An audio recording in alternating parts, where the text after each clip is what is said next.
Welcome. This is Recidiva. I'm sharing a recording of a casual Skyrim playthrough using a mod list I built. My profound thanks to all the mod creators who have made this game a crowdsourced treasure. I hope you enjoy. Shit. Going on a sourdough journey. Means I basically have to keep this stuff alive. I've been feeding it every 12 hours, and now I'm going to need to feed it like every day, and then at some point I'm going to have to feed it once a week if I put it in the refrigerator. Depends on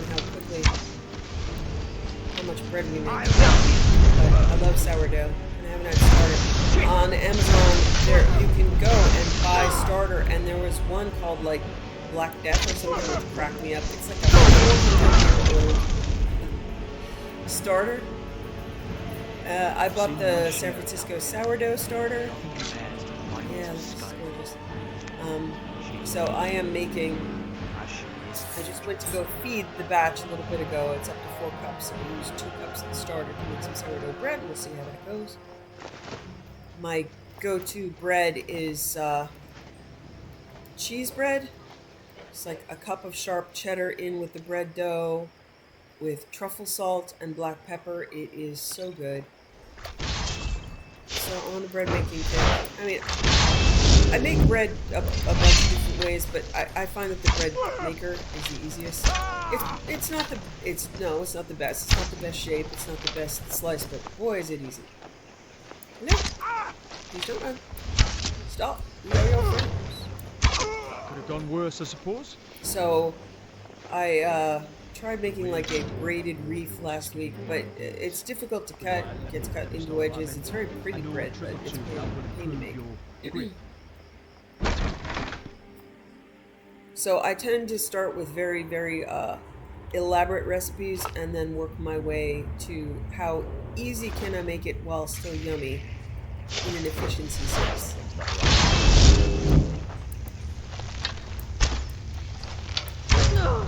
So if bread takes me 15 minutes every 3 or 4 days, it's much, much better.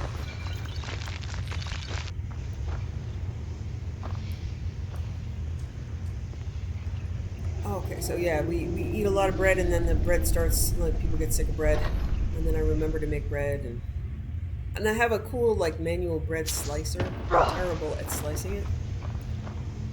Well, that's rude. Oh, there was a trap. Yeah, there was a trap on the side of it. I did not see it. Oh, and there's still... Yeah, I didn't even... Oh, that's empty. So, we're on a bread kick. We went out to a farmer's market, and I did not know it was a thing, but we saw 2 things that made me laugh.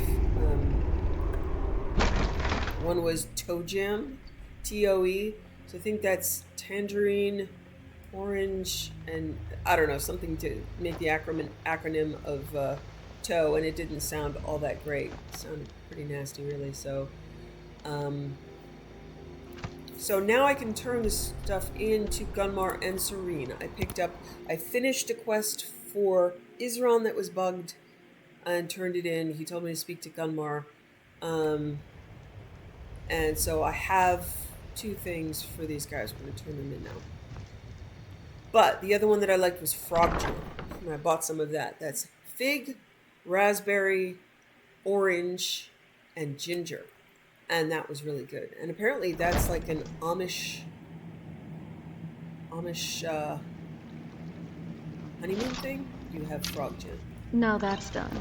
Hate to tell you, but you're now Boethia's slave for just about forever. Yeah, it's true. You, my dear, and your clothes took me hours last night. I'm still working on it. Changing her clothes is so hard. You either have to get a vampire armor replacer or get something that she will wear if you give it to her. Oh, such a pain in the ass. Okay. Cozy little place, isn't this? I've destroyed I'm gonna buy an armor troll. Why not? I'd like to buy an armor troll. Because why not? Alright, I'll take note. He'll mind you and us Dawnguard, but there's no accounting for other folk. And heed also this. He's no pet. Mistreat the beast or leave him alone for too long, and he'll return to the wild, forgetting you ever existed. Yeah, I just want it for the Now, achievement. you be careful with the creature. I'm gonna turn the volume up a little bit. There's something about OBS.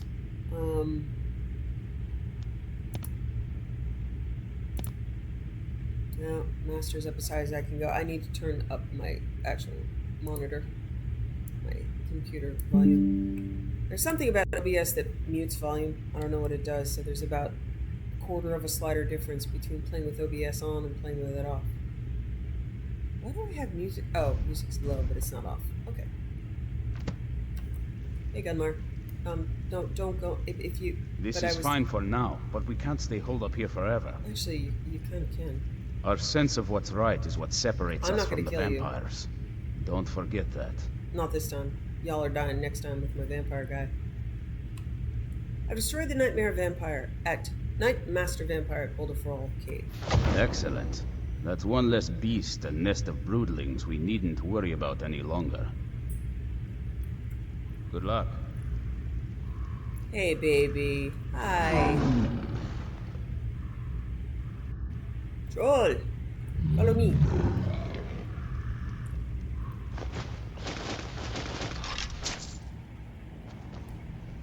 Hey, honey. We'll do more next time, okay? Now that's done.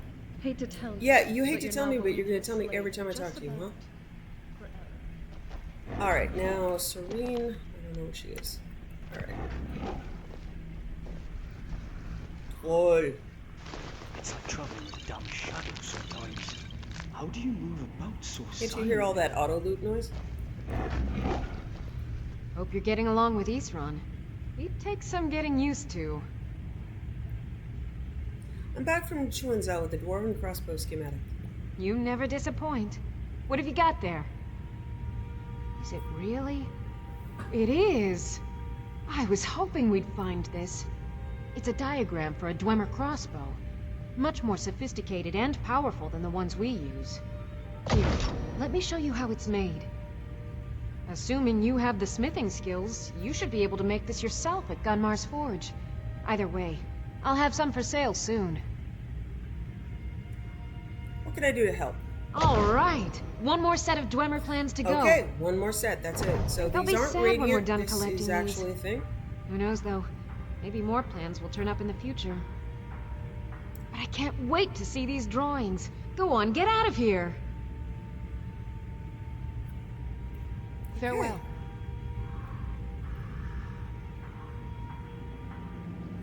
Okay. So, Troll. Why don't you keep Serana company? Now that's done. Hate to tell you, but you're now Sweetheart, Boethiah's you are slave for not just helping about yourself by just repeating yourself. Troll! Wait. You look pretty good. Okay.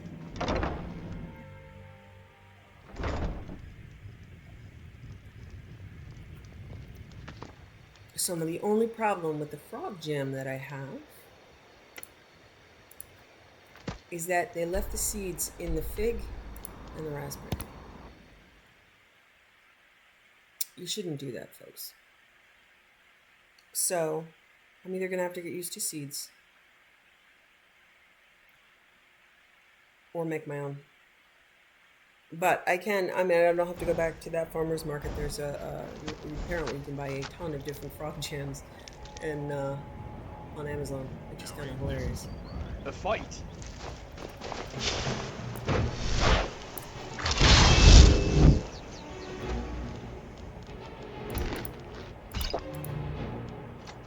I'm ending this right now! Crap! But sourdough bread, frog jam, I even got Amish butter. It's just sitting there in a giant loaf because I don't want to crack into a giant loaf of butter. I don't know, I bought like 2 pounds of butter. Fortunately, salted butter lasts a good long while.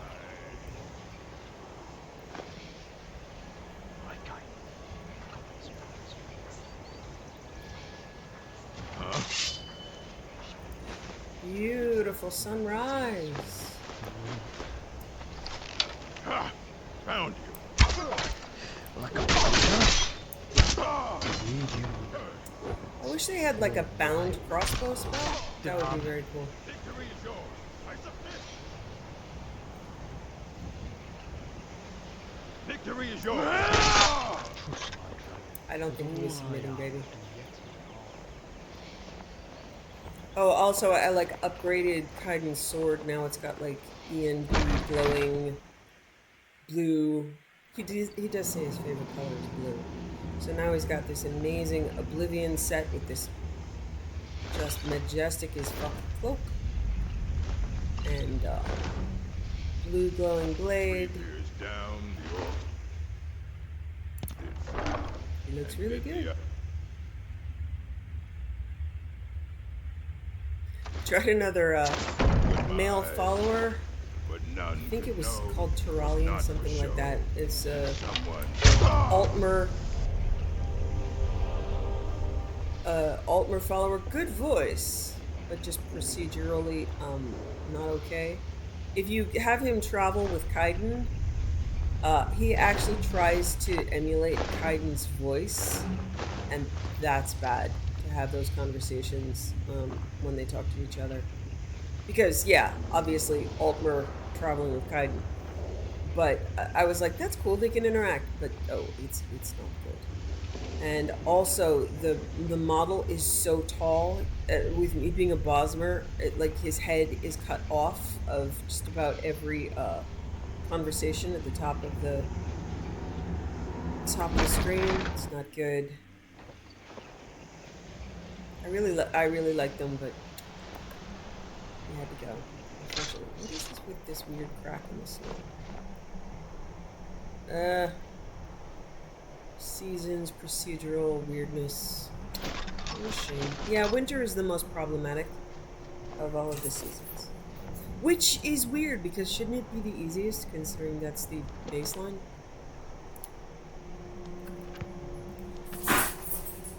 Okay.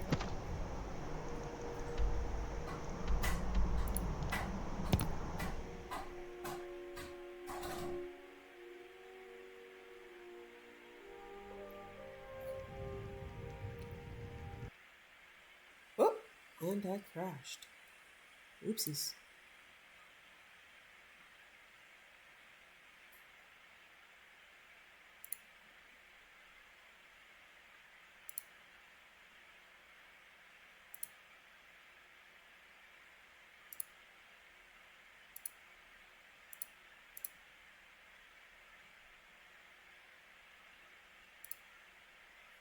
So it looks like with a gun run through, I'm probably going to be lowering the difficulty and just running with Kaidan. Or Kaidan and Miko. After this run through, I don't... the difficulty level doesn't really... I just want to keep it to where there's a little... I mean, there's a little bit of a threat, but not a ridiculous threat. Sort of like the way that I like the needs mods. I'm not going to die if I don't eat. I just have a, I have a few debuffs.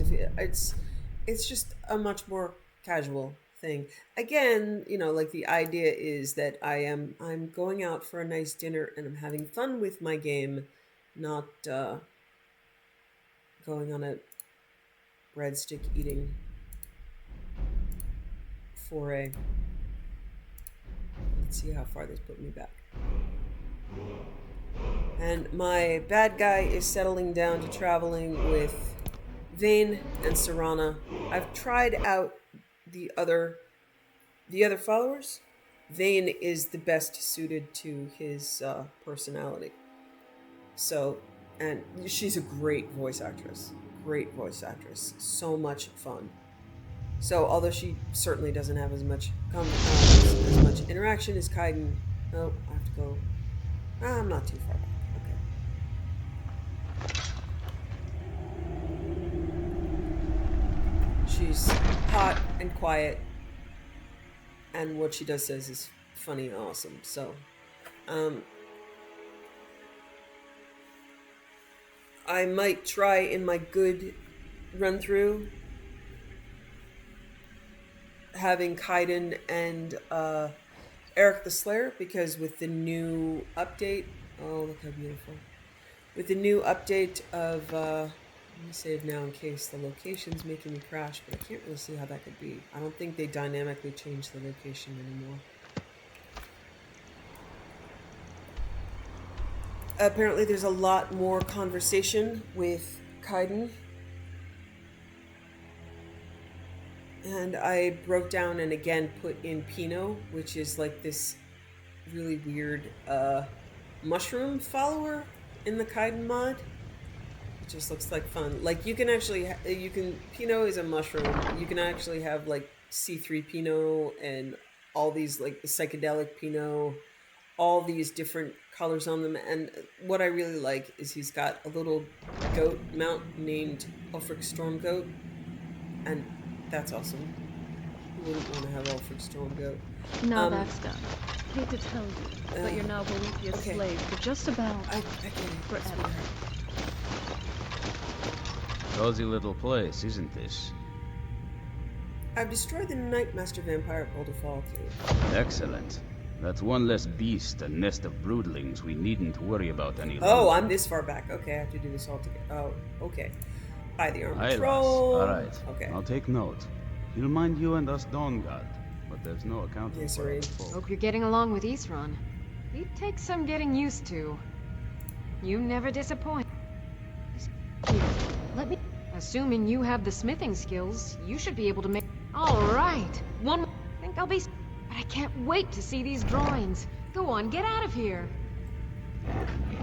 Hello, troll. Come on.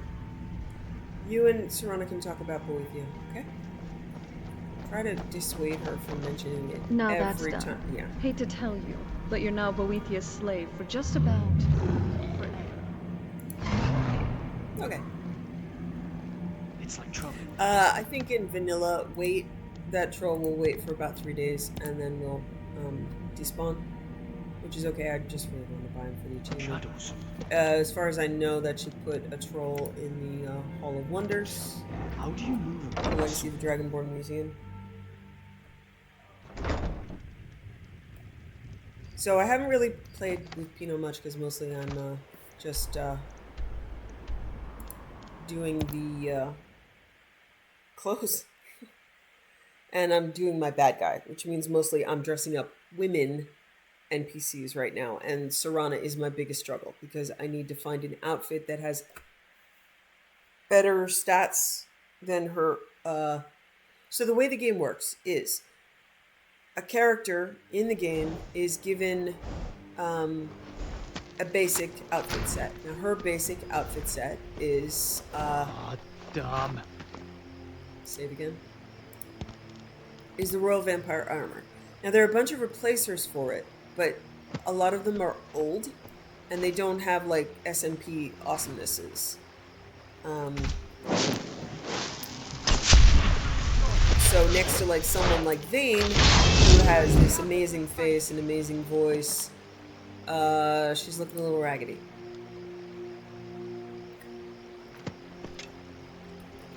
Hit all the wrong keys. Good. So, my issue is trying to find a physical item that I can give her that she will wear. Because if I give her a bunch of the unarmored, like, player-made stuff that other characters will wear, she won't. She's special. You're giving my arse a headache, you filthy scum. Oh my god. You call yourself a lord? Damn you! Oh, what the fuck? Crazy bitch! Fuck! Already. Take your stuff. Damn it! Prepare to die! Fight, So coward! I have... Fuck. Yesterday, I crashed my game several times trying to give her new outfits and force her to wear them using like the ring of fashion designer that I have. Because that all that I end up with is a strobing Serana who's part invisible. Where am I going? Where am I going? You What is little happening? shit! Ugh. Where is it? barely a scratch. I'm seeing it outside. Sick of it. This is an outside thing and not an inside thing. So if you give her a new outfit to wear and you use console commands essentially, which is what the ring is, it's an automated console command to tell her to wear this, she will strobe through her outfits. Which is not ideal and will crash your game.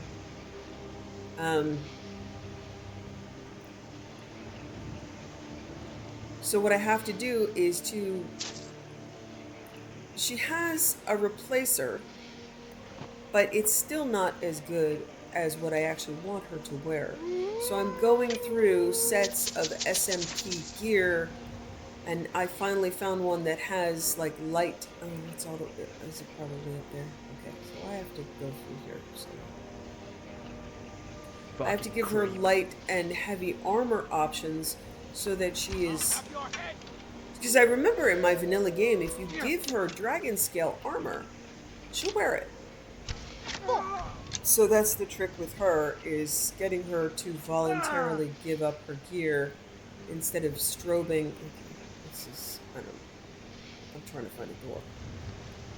So theoretically, I'm trying to find a door so I can get up there. I'm not going to click. I want to find it the normal way, but I'm going to assume the entrance is down here. Okay. Even though we don't have an arrow. So it looks like the Dawn Guard arrows are a bit fucked up.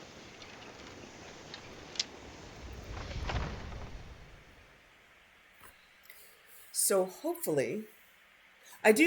so I have a replacer. I want to replace the replacer so everybody else in the game can wear it. It's not bad, it's just not as good as I want it to be. What was that? So she's a struggle. Big slimy door? No, just...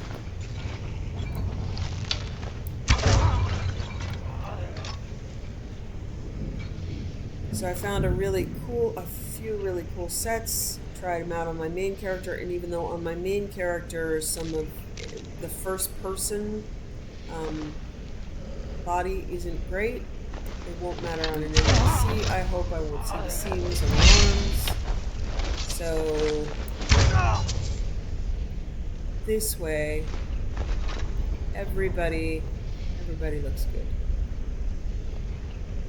So Serana is a struggle in terms of getting her up to standards of...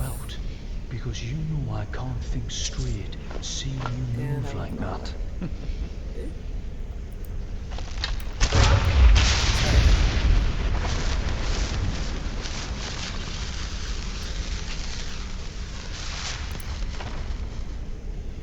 But if I'm going to use a follower, is that? I'm not sure. Is that a wall of death? Looks like a wall of death. Am I supposed to go down? No. Okay.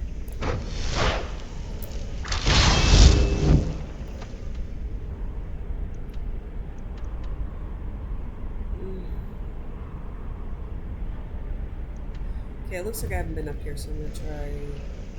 The weird thing is I think I've been through Faldar's Tooth before, so the map isn't really helping me. Oh, okay, yeah, this is the, like, the gambling den assholes. Alright, let me go up. Can't go up. Okay. Alright, Dawn Guard is ugly. Alright, you guys are dead. You've been dead since I killed you last time.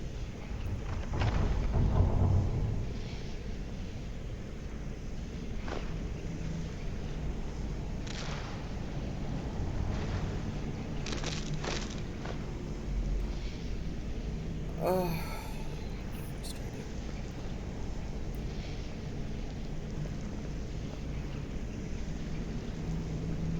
Alright, I might have to clip up to the top of the tower. Without a reliable arrow, I am completely lost.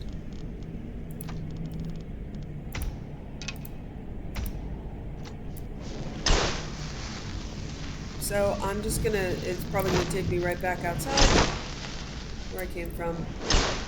I'll clip to the top of the tower and see if that works. I've already done this content, and I don't remember it. So.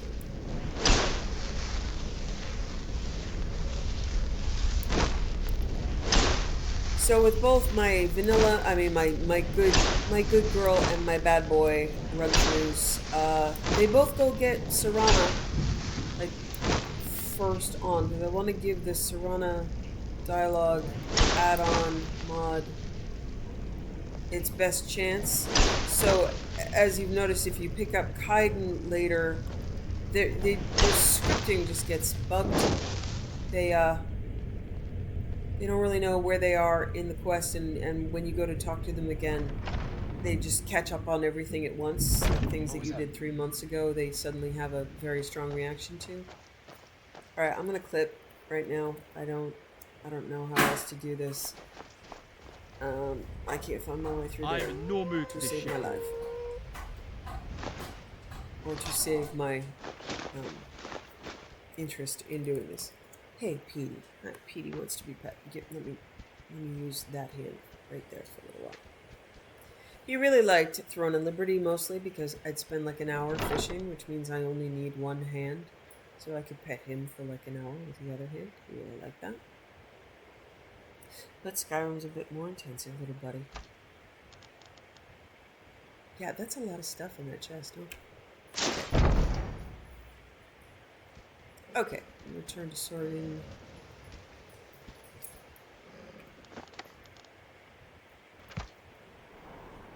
So my plan is with both of my guys to, fuck's sake. Alright, I'm gonna teleport to,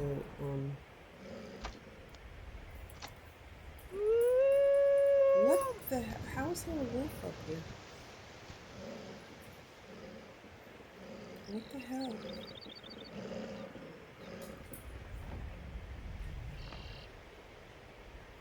Alright, I'm gonna skip over to this island. And pick up the... Good riddance. Alright. Pick up the... Floofy bear! Why? What? Why do I gotta kill you? Why is that necessary? So I'm gonna do 2 run-throughs where I get a really good sense of the Serana dialogue add-on, because she's got potential. I can also adjust her comments in her MCM. So that has potential. No, there's an emerald. I gotta go get it. It's not like I need it. I gotta go get it. And there goes the bread machine again. So in about 2 hours, sourdough and frog jam.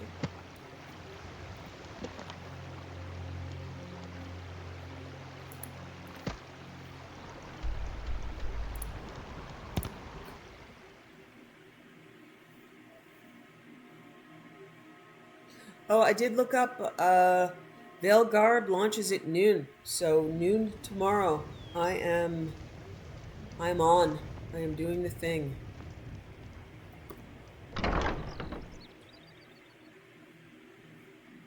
Noon tomorrow for me on the East Coast. I don't know if they're gonna allow us to, pre-download, which would be smart because my god, those servers are gonna get slammed. So, noon tomorrow I will want to be on, but very likely I'll just be more sitting there at a buggy, downloader. Although, maybe Steam has figured that all out. Hope you're getting along with Isran. He'd take some getting used to. I'm back from Falder's Tooth with the enhanced Dwarven crossbow schematic. You never disappoint. What have you got there? Now, this is a find. Plans for improving the Dwemer crossbow.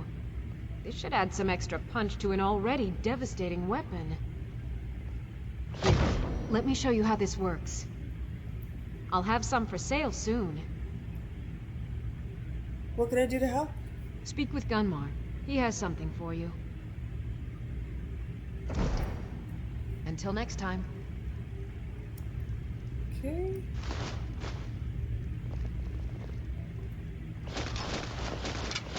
So yeah, I'm gonna use the Steam version. Hey Durak. I'm gonna use the Steam version of Veilguard I'm so glad it's not through the EA app, the Origin app. It's awful. Hate them. Okay, where is Gunmar? Hey, Florentius. Arcade's been watching over me for years now. He says he's not too sure about you yet, though. What can I do to help? Speak with Gunmar. He has something for you. As far as I can see, this guy is kind of useless except Arcade, for a bless you, good friend. voice actor and kind of funny Cozy text. little place, isn't it? Hey, This is come fine on. for now, but we can't stay holed up here forever. Look at his head, like, looking back and forth, trying to see me, trying to eye track. Okay. What can I do to help? I've located the whereabouts of a vampire masquerading as a common citizen. Track him down and dispose of him. Tread lightly.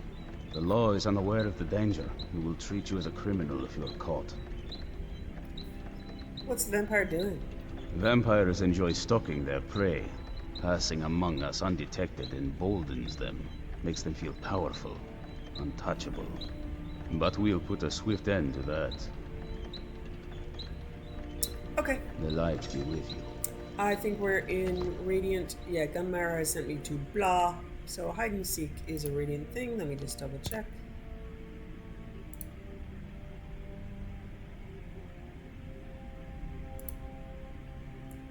Yeah, these are all, now they're all Radiant. All the side quests are completed. I've finished Ancient Technology. Now it's just, okay, so I have, yeah, I'm not going to do, look, so there are a bunch of different Radiants. I'm going to ignore this and count the Dawn Guard is actually genuinely really, really done. Okay, hide and seek. Okay, now to modded lights out.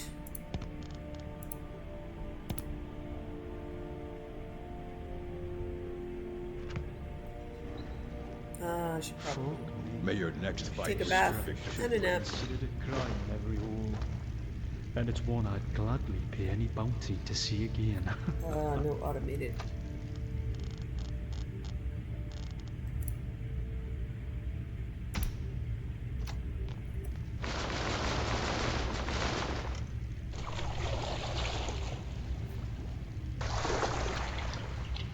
Yeah, so I know I was talking about Throne and Liberty. So great game. End game is a drag, but there was a lot of content.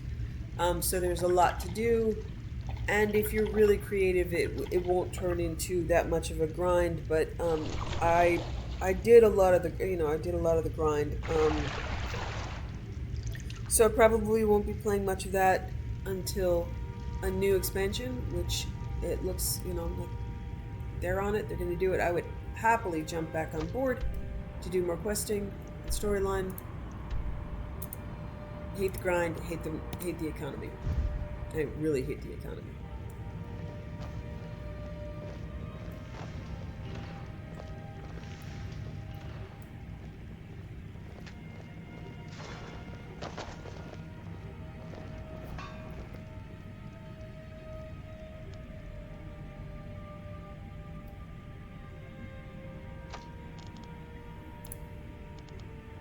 Guide to Better Thieving by Wolfmar Shadowgrove.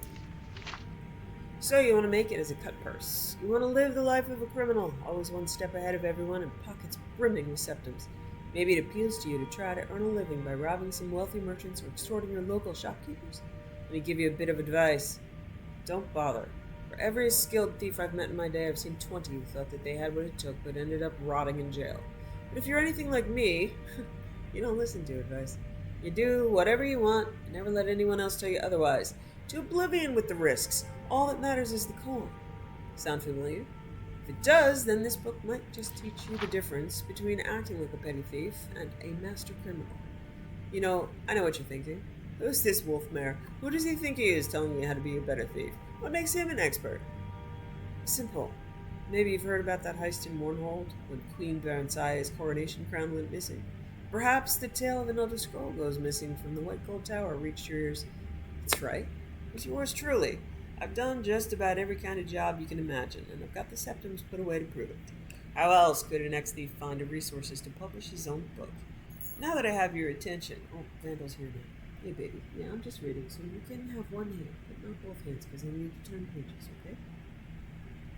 Now that I have your attention, let's start with two of the most fundamental skills you'll need to sharpen if you want to make it as a cut person. Picking locks and picking pockets. And before you roll your eyes and throw this book aside in disgust, I can promise you that the easiest way you're going to get caught is by ignoring the basics. But if you can master these activities, you'll find yourself swimming in coin. Picking pockets is one of the easiest skills to learn. You'll be surprised how often I've seen novice thieves muck it up. The lesson here is twofold. First, know your surroundings, and second, know your approach. Where and when you decide to go fishing. Oop. Ah! I think they're delivering groceries. Okay. Now Vandal's gone, and Bo is upset. And now the bread maker's going off. It is... And now the door is snapping. Guys.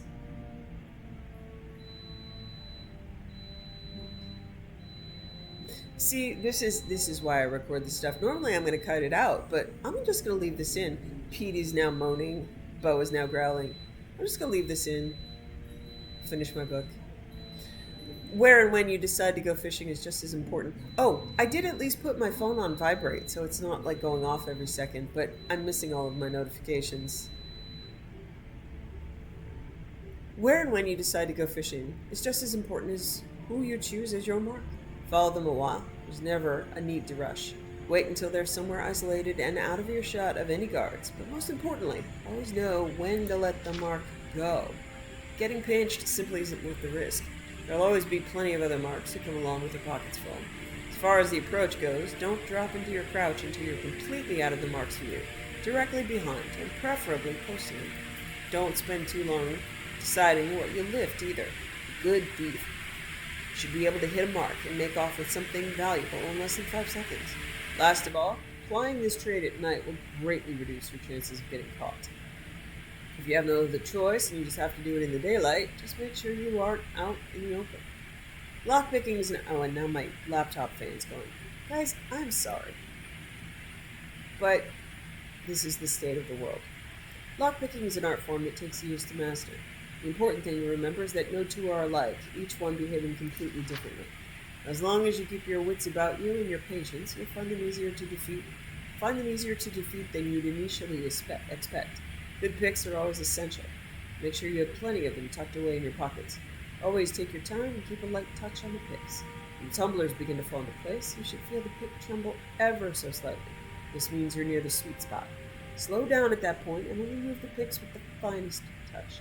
If you blindly poke at the lock like an old man, all you're going to end up with is a bunch of broken picks and equally broken pride. As a last resort, if the lock is completely confounding you, there's always the option of smashing it. Just keep in mind this is rarely successful and can potentially make a great deal of noise.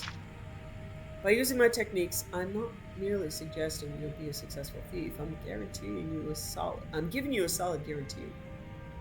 All it takes is a little bit of patience and a great deal of practice, then maybe, just maybe, you'll become as successful as Wolfmare. In my next volume, we'll move on to another important tool in your arsenal, sneaking. I'll prove to you that the shadows can be just as potent of a weapon as your blade if you know how to bend it to your will. Divine smile on you, I'm gonna friend. go actually get my melting ice cream off the porch. Be back.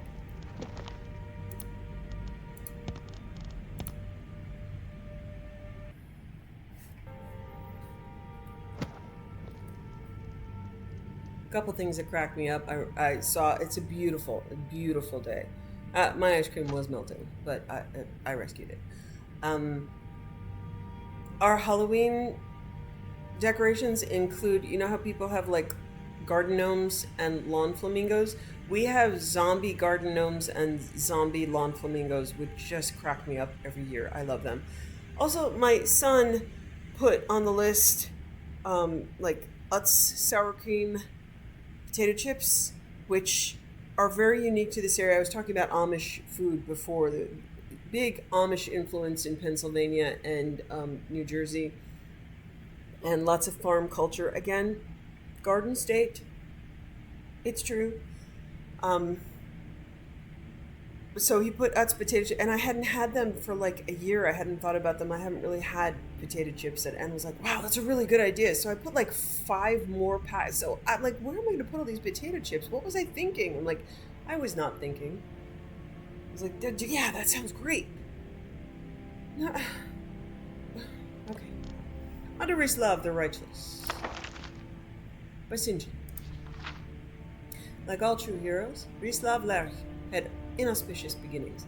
We're told by chroniclers that the springtide night in the 448th year of the First Era in which he was born was unseasonably cold, and that his mother, Queen Lenata, died very inauspicious beginnings. He's a prince. Queen Lenata died very shortly after setting eyes upon her son. If it were much beloved of his father,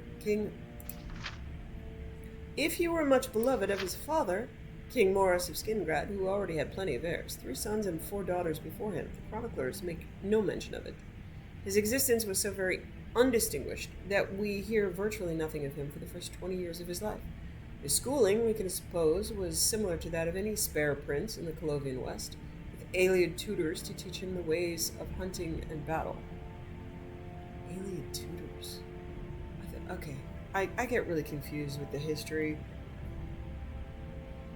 Weren't Aeliad, like, slave owning assholes? Why were they tutors? Okay, never mind. With Aeliad tutors to teach him the ways of hunting and battle. Etiquette, religious instruction, and even basic statecraft were seldom a part of the training of the Prince of the Highlands, as it was the more civilized valley of the Nibelheim. There's a brief reference to him, together with his family, as part of the rolls of honor during the coronation of the Emperor Glorious on the 23rd of Sun's Dawn, 1E 461. The ceremony, of course, held during the time of the Alessian doctrines of Maruch, and so was without entertainment. But the 13-year-old Rislav was still witness to some of the greatest figures of legend. The Beast of Aniquina, Darlach Bray, representing his kingdom, gave honor to the empire. The chieftain of Skyrim, Chorich the White, and his son Holg were in attendance, and despite the empire's intolerance of all elves, Kaimer, Induril, but the aliens were okay. Kaimer, Induril, Nerevar, and Dwemer, Durak, Dwarfkin, were evidently there as well, diplomatically representing Risdane, all in relative peace. Also mentioned on the rolls was a young Mer in service to the imperial court of Hyrok, who was to have a great history with Rislav Ryan. Ryan Durin. Whether the 2 young men of about the same age met and conversed is entirely the stuff of historians' fancy.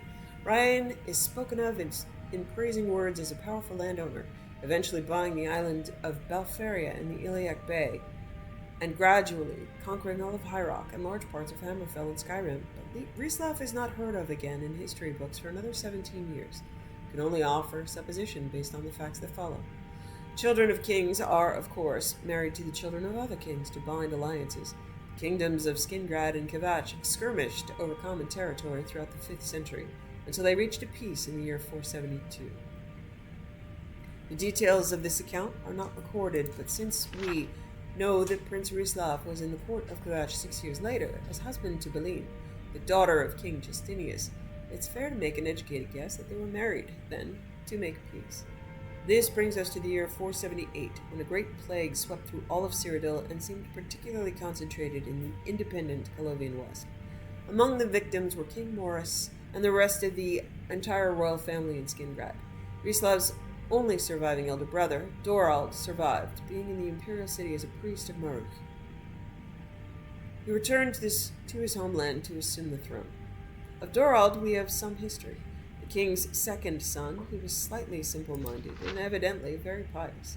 All the chroniclers spoke of his sweetness and decency, how he saw a vision in his early years that brought him, with his father's blessing, from Skingrad to the imperial city and the priesthood. The priesthood of Maruch, of course, saw no difference between spiritual and political matters. It was the religion of the Alessian Empire, and it taught that to resist the emperor was to resist the gods. Given that, it was scarcely a surprise when Dorald did what Dorald did when he became king of the independent kingdom of Skingrad. His first edict on his very first day was to cede the kingdom to the empire. The reaction throughout the Colovian estates was shock and outrage, nowhere more than in the court of Kaidan. Rislav Larek, we are told, rode forth to his brother's kingdom, together with his wife and 24 of his father-in-law's cavalry. It was surely not an impressive army, no matter how the chroniclers embellish it, but they had little trouble defeating all the guards Dorald sent to stop them. In truth, there was no actual battling, for the soldiers of Skingrad resented their new king's decision to give up their autonomy. Brothers faced one another in the castle courtyard where they had grown up. In typical Colovian fashion, there was no trial, no accusations of treason, no jury, no judge, only an executioner. "Thou art no brother of mine," Rislav Larek said, and struck Dorald's head from his shoulders in one blow. He was crowned king of Skingrad, still holding the same bloody axe in his arms. If King Rislav had no battle experience beforehand, that was shortly to change. Word spread quickly to the imperial city that Skingrad, once offered, was now being taken back. Gorius was an accomplished warrior even before taking the throne, and the 17 years he had as emperor were scarcely peaceful. Only 8 months before Dorald's assassination and Rislav's ascendancy, Gorius and the Alessian army had faced another of his coronation guests, Kjorik the White, on the fields of the frozen north. The High Chieftain of Skyrim lost his life in the Battle of Sundgard. While the Pact of Chieftains was selecting a new leader, Cyrodiil was busily grabbing back the lands in the southern Skyrim that it had lost. In short, Emperor Gorius knew how to deal with rebellious vassals. The Alessian army poured westward like a flood of death, to borrow a chronicler's phrase, in numbers far exceeding what would be required to conquer Skingrad. Gorius could not have thought actual battle was likely. Rislav, as we said, had little to no experience at warfare, and only a few days' practice at kingcraft. His kingdom and all of the Colovian West had just been ravaged by plague. The Alessians anticipated that a mere show of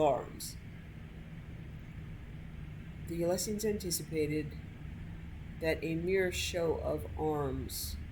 Okay, this is a bad sentence, but I'll read it. The Alessians anticipated that a mere show of arms and a surrender. So it's like comma and a surrender. I don't know what that means. Probably would bring about a surrender. Rislav instead prepared for battle.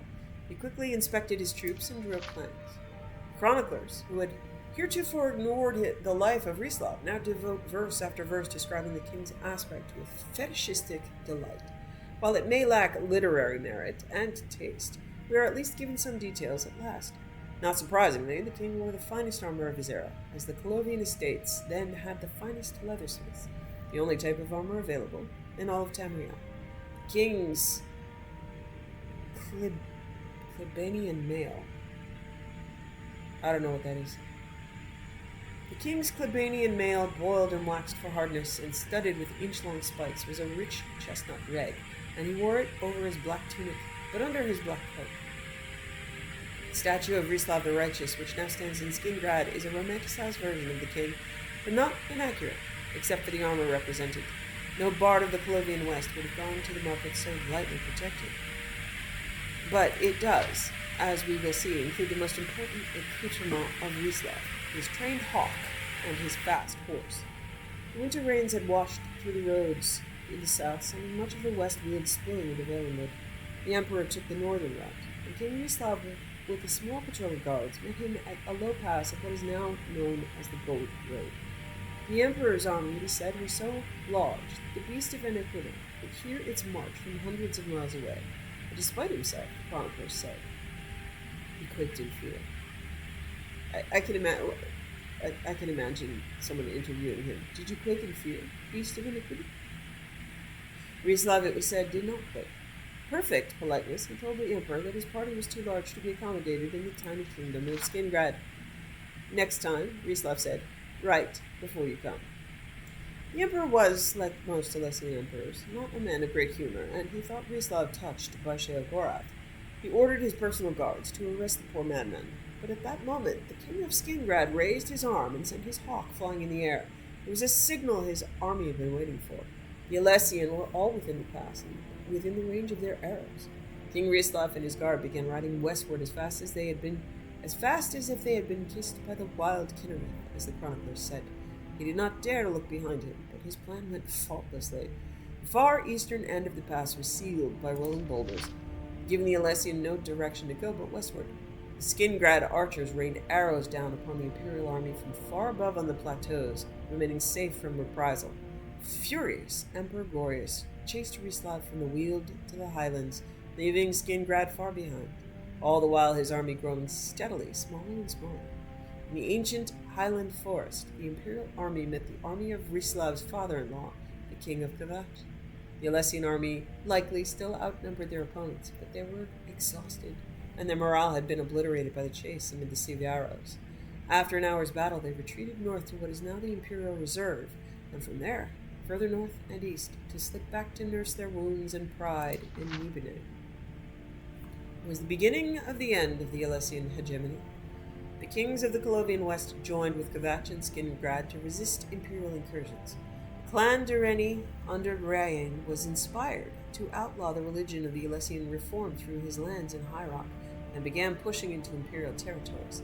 The new High Chief of Skyrim, Hogue, now called Hogue Merkiller, though sharing the Emperor's official xenophobia, also joined the resistance. His heir, King Ismir Wolfhearth of Atmora, helped continue the struggle upon Hogue's death in battle, and also ensured his place in history. The heroic King of Skingrad, who faced the Emperor's army virtually alone and triggered its end, justly deserves his sobriquet of Rislav the Righteous.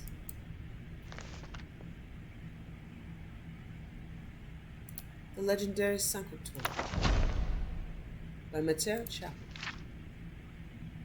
During the Skyrim conquests, 1E 240 to 415, ambitious Highland earls, envious of the conquests and wealth of their northern cousins in High Rock and Morrowind, looked south over the ramparts of the Gerald Mountains for their opportunities. The Gerald Mountains proved to be too great a barrier, and northern Cyrodiil too poor a prize to reward full-scale Nord invasions. However, Alessia hired many ambitious Nord and Breton warbands as mercenaries with the promises of rich lands and trade concessions. Once settled among the Victorian Alessian Cyrodiils, the Nord and Breton warriors and battle mages were quickly assimilated into the comfortable and prosperous Nibinian culture. Alessia received the divine inspiration for her slave rebellion at Sancretor, and here she founded her holy city. Sancretor's mines provided some wealth, but the poor soils and harsh climate of the remote mountain site meant it must be supplied with food and goods from the heartlands.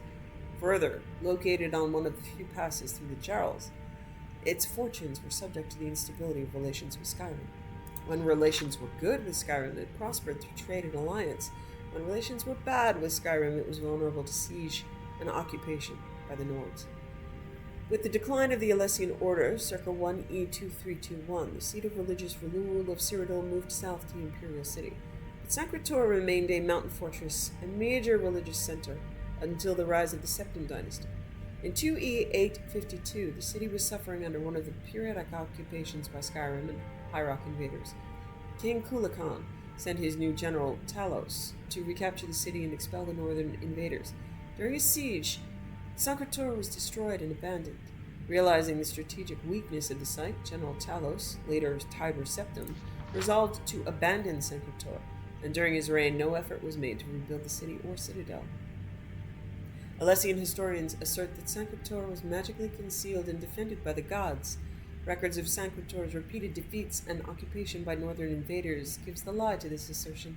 The entrance to the citadel was indeed concealed by sorcery, and the citadel and its labyrinthine subterranean complex were defended by magical traps and illusions, but their secrets were betrayed to besieging Nords by the Breton enchanters who crafted them. One enduring feature of the legend of Sancretor is the ancient tombs of the Remon emperors. Following the defeat of the Akaviri invaders, Sancretor enjoyed a brief resurgence of wealth and culture under Remon Cyrodiil and his descendants, Remon II and III.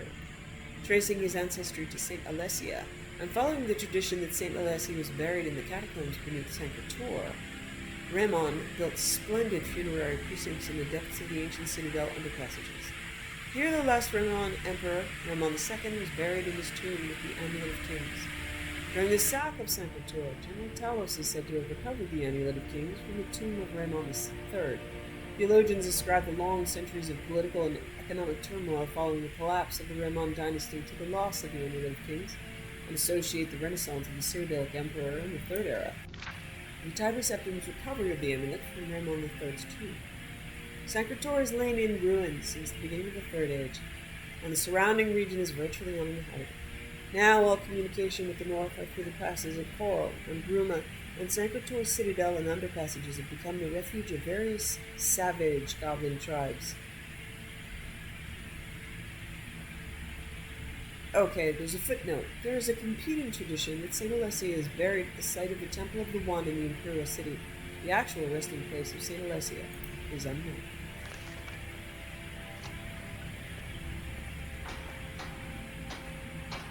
Okay, I'm watching a playthrough of Daggerfall, but they're not reading the books. So I know some of the books here, they carry books forward. So I'm wondering if some of these are Oblivion books. Oh, I need to take a nap.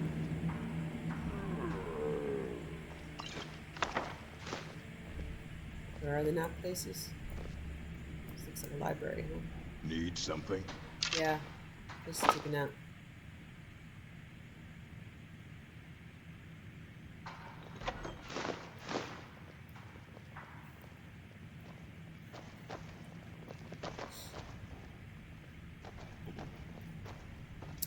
Okay, this is the main hall. Is there a nap place back What are there? you looking at? Nope, I went the wrong way again. And that's the same one. Okay. Nap place? Now here. that's done.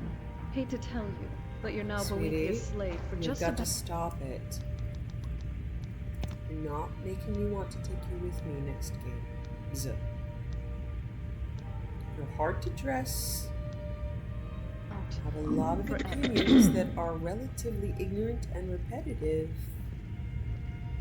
I know you're an NPC, but I mean still.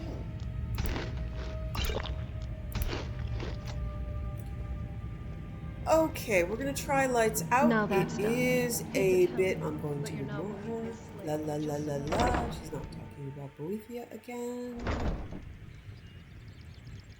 All right. Head to solitude. Yeah. Okay. Okay. There is a mark. All right. There is a marker on the guard captain. But this mod, I did remove it from my next playthrough. In my next playthroughs, I'm just doing what I used to do, is just hide the crap, the really like gray, useless crap, where I can't.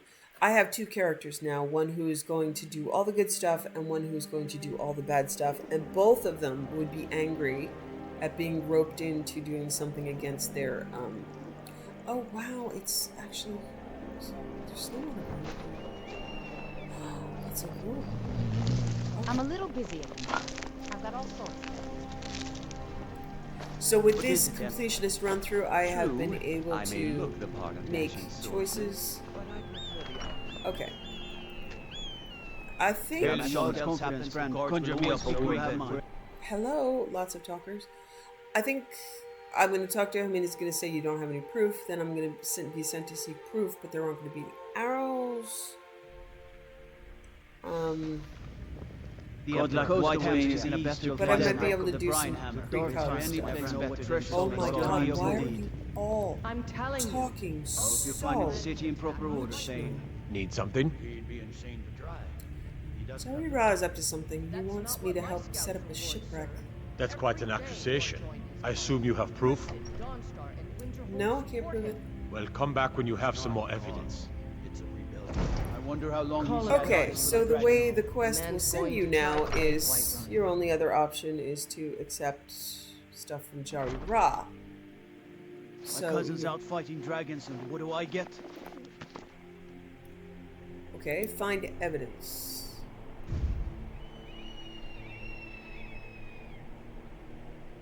And there, yeah, there's no marker. Ooh, my bread might be done. It's getting close to You done. can sell off that junk at bits and pieces. Thank you, As High Gideon. Priest of the Eight Divines, Love I you. bid you Pine welcome. Moon Cave is down to the southwest, but Yeah? it isn't fit for exploring.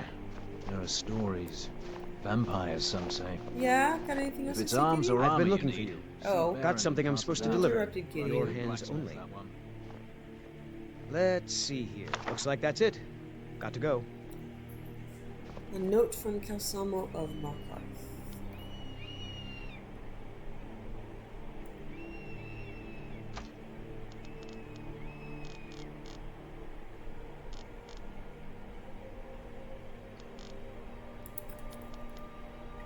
Another letter from Kelsamo. Wow. Okay, completely blank. That's fucked up. And I'm gonna assume that's... Okay, Turdas. courier just disappeared. Sounds like turd arse, doesn't it?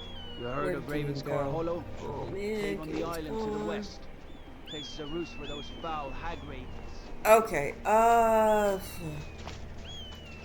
I do know in a precog sense that if you go to the prison, I was trying to do this earlier.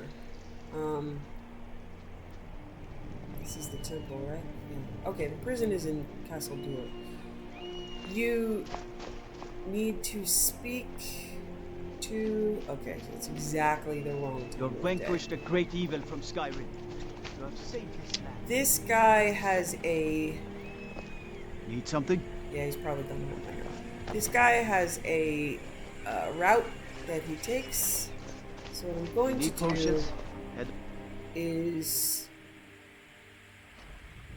zone Watch into the prison skies, and traveler. then wait. I'm telling you, Ulfric's planning an attack on Whiterun. He'll be insane. Like, hour by hour. I'm gonna be tired, but that's okay. Okay. So I'm gonna wait until the morning.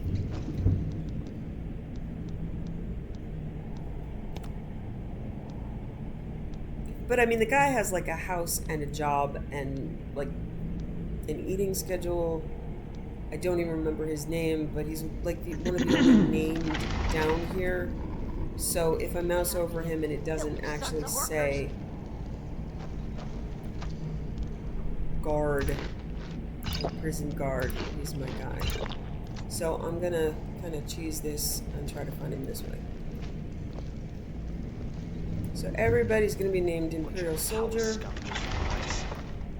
except for him. I stand with the Stormcloaks. You Imperial dogs will never break my will. Never.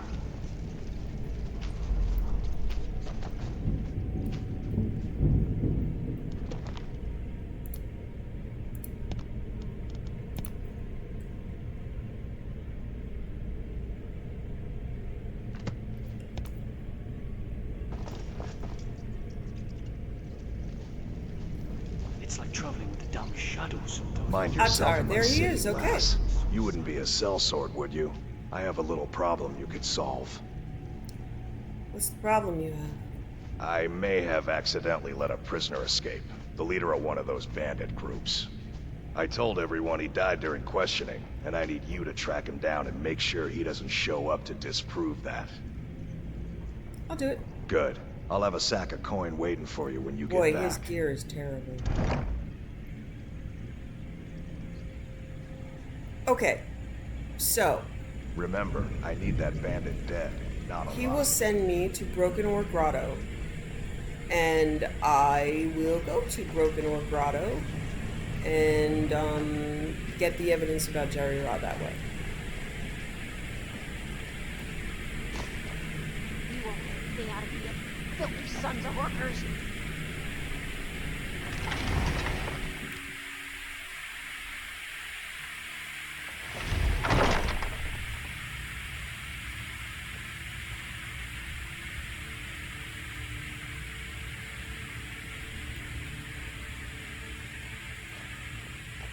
I'm telling you, Ulfric's planning an attack on Whiterun.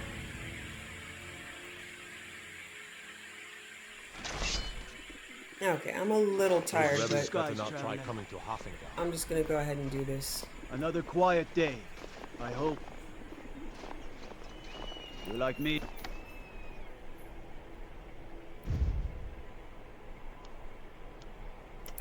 Okay, so it's, yeah, it's, I mean, it's really, the maker of the mod wanted you to explore, but come on, guys, this is it's kind of crazy to be like, oh yeah, I'm gonna wander around the bottom of the prison for hours to see if someone gives me a random quest. So I had to look it up, but this is how you can progress. I believe this Lights Out mod will also, if you side with Jarira and is it Dija?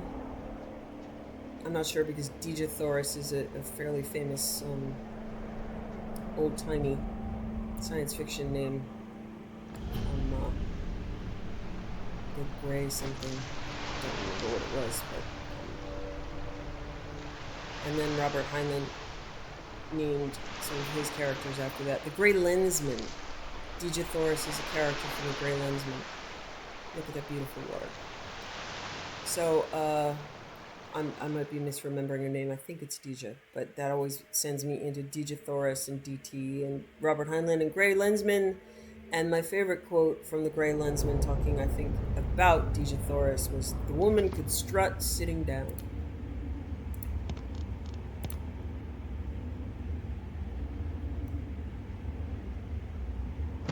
Okay, this is a really big instance with very little actual content, just lots of walkways and bridges without much to do.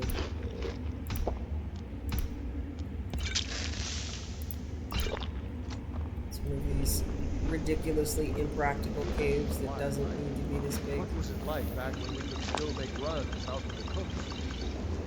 Well, before that Kaidan sealed our ships in here, we could loot any size ship we wanted. Where did you keep all that? I've been for almost a year. Haven't seen Don't answer that question.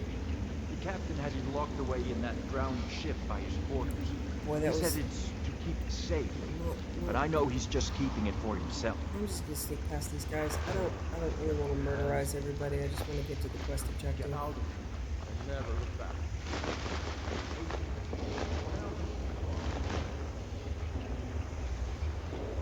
Fortunately, I can bypass a lot of the murder.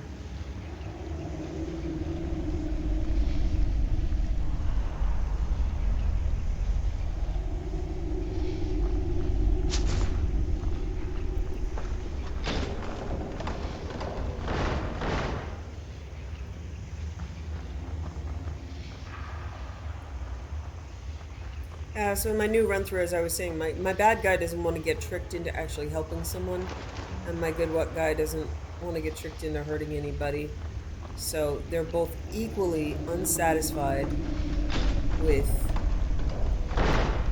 quests without a telegraphed choice or outcome. So honestly, each character is probably only going to be doing about 30% of the content. 30%, you know, assuming 30% of it is good, 30% of it is bad, and 30% of it is just plain, you know, gray.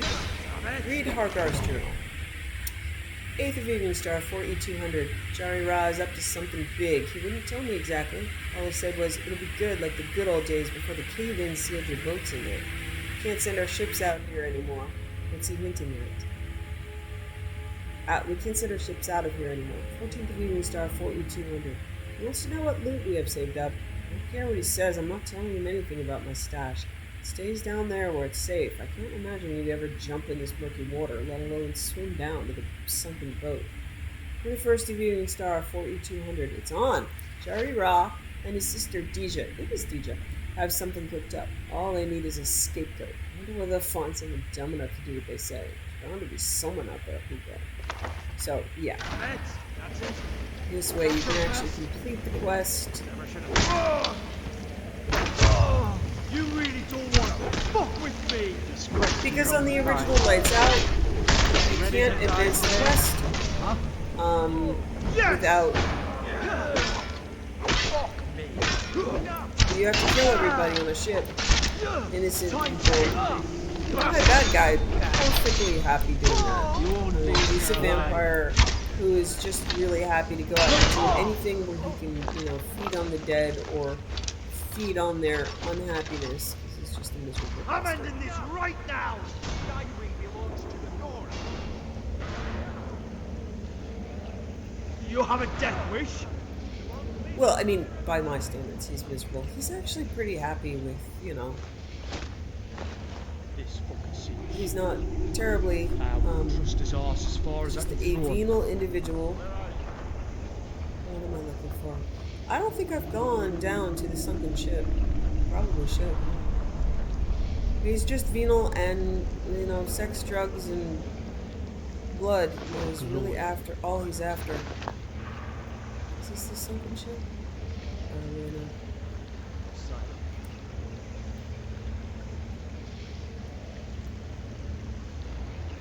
I'm gonna swim around for a little bit. Let's see. There's a staircase down here.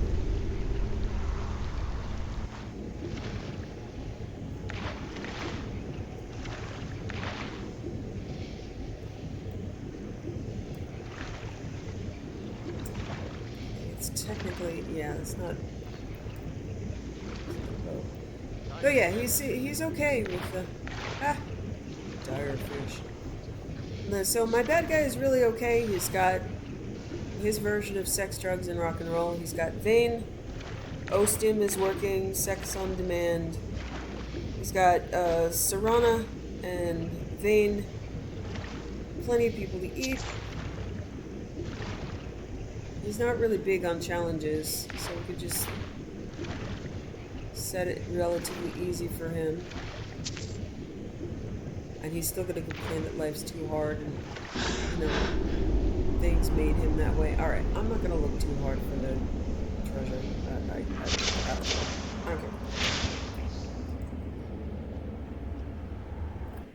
It's gonna be like 14 gold and a couple of gems in it. But maybe I'm missing something. I don't like lights out, obviously.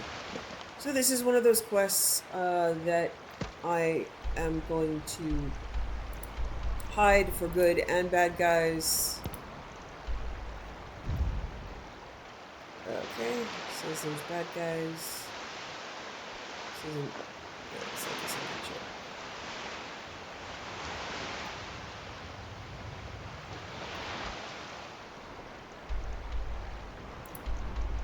Oh my god. Okay, I'm just gonna port to the safe house.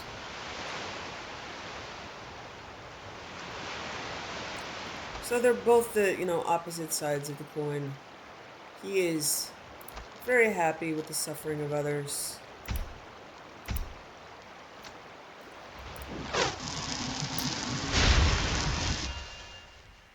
And she's horrified by the suffering of others. And he will go out of his way to do people harm, and she will go out of her way to help people. So I can experience the game in a polarized sense with some new content. This is I mean, at least in terms of, with all the mods that I have in, Kaidan's commentary will be different, people's responses will be different. And I don't think I know I have actually played a really evil character in the beginning of, you know,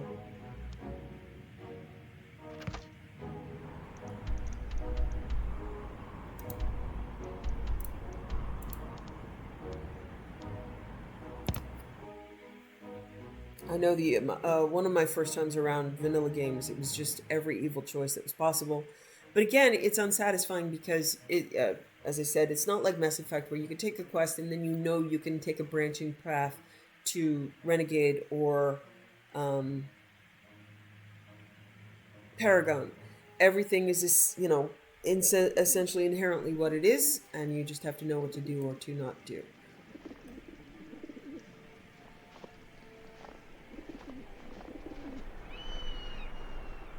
There was, like, I know Fallout got a little bit more creative with stuff like that. I watched my son play Fallout 4, and there was one... Better than Black Marsh, though. Much better. He was trying, he was doing his playthrough, and he met a little ghoul kid in a refrigerator. Okay? And then someone, I don't remember, it's been a couple of years, but someone met him and said, hey, I'll buy the kid off of you, bring him over here and I'll pay you this amount of money. And my son was about to kill him, and I said, no, wait, stop. Hold on, let me see if this works. was like, what? Like, From what I promise hear, to you're the one sell who gave... him the kid. Go ahead and promise to sell him the kid. If it doesn't work, save now. Promise to sell him the kid. But I want to see if this works. And he's like, what are you talking about? So we finish the quest. And I was like, okay, take the kid, promise to sell it to him, sell him to him, and then kill him, take back the money, and then you still have the kid. And he was like, oh. So when you have options like that, I have more fun with role-playing because I can innovate solutions. I'm telling you, Ulfric's planning an attack. Wait, that's the wrong way. I needed to go into this, I think. Oh no, he's here? Yeah, okay, I am. Okay, good. I was telling a story. I was distracted. But I prefer things like that where I can foresee and, innovate. I stand with the Stormcloaks. You stay out of trouble now. The Castle Dower dungeon can break even the strongest will. Broken Oak Grotto is free of bandits. That's a load off my mind. Here's your pay. Oh my god. Keep your head about you. Okay, let's see if... Okay, confront Jari Ra or report Jari Ra to the guard captain. Okay. I should have the proof now. But yeah, I prefer the experience where if I'm going to be evil, I want to be really evil.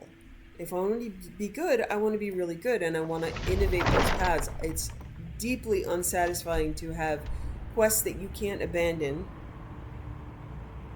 in your log. I'm telling you, Ulfric's planning an attack on Whiterun. He'd be insane. So, yeah, like, Lights Out is straight up evil, and it makes no sense that you can't actually report him in the original game. I'm waiting. Need something? Jari Ra is conspiring with the Black Blood Marauders. Show journal. All right, let's take a look. Works for me. Let's go. So the let's go actually takes a good long while, but let's go. Fafnir found me a pretty show.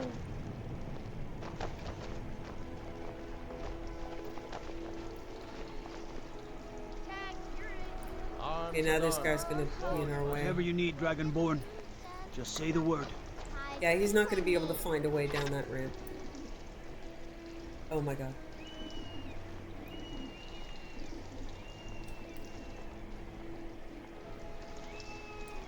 So anyway, he's supposed to come down and confront Jari Ra, but he gets lost.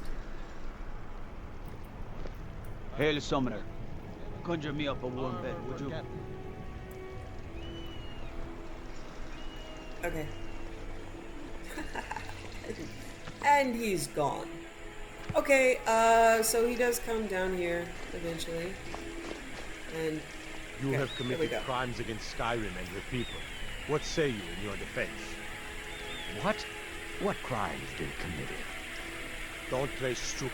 I'm placing you under arrest. I don't abide fancy clothes, but you look like you might. And your radiant raiment has a large selection. Drive your lifeless body. Your choice. All right. No need to get rough. Okay, that's a better outcome. That wasn't as buggy as I have experienced. The biggest hurdle is knowing that you need to find that guy, and then the second biggest hurdle is, finding that guy.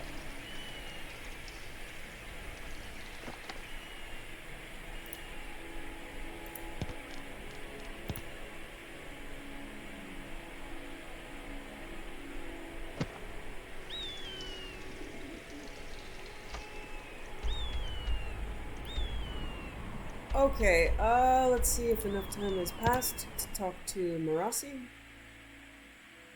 If not, we'll just wait. Yeah, Legacy of the Dragonborn, the winter mods are not great. But at least we don't have a doom mirror down into hell. But with the update, it's tough.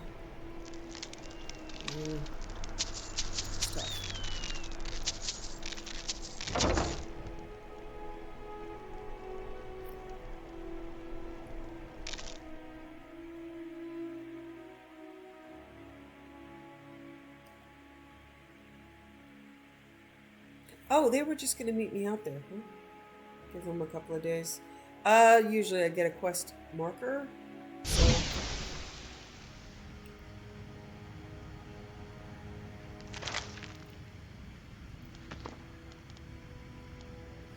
Okay, so that's pretty good. We have cleared out a lot.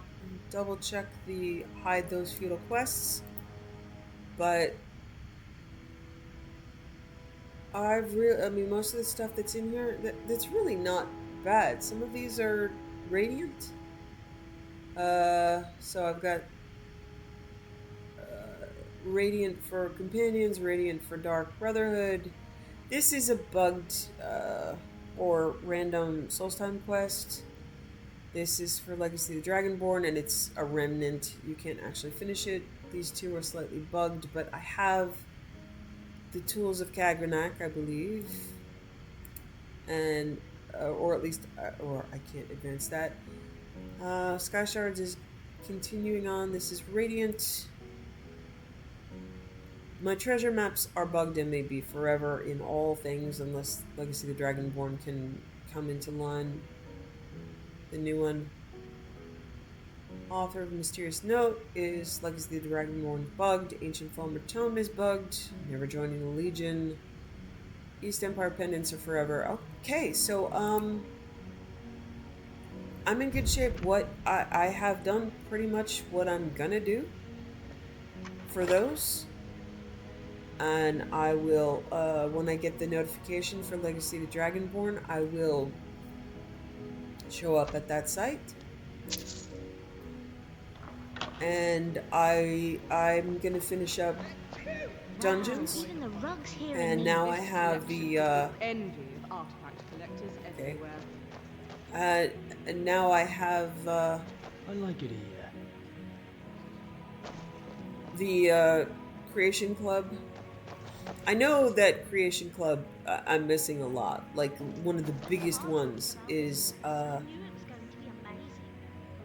Seasons.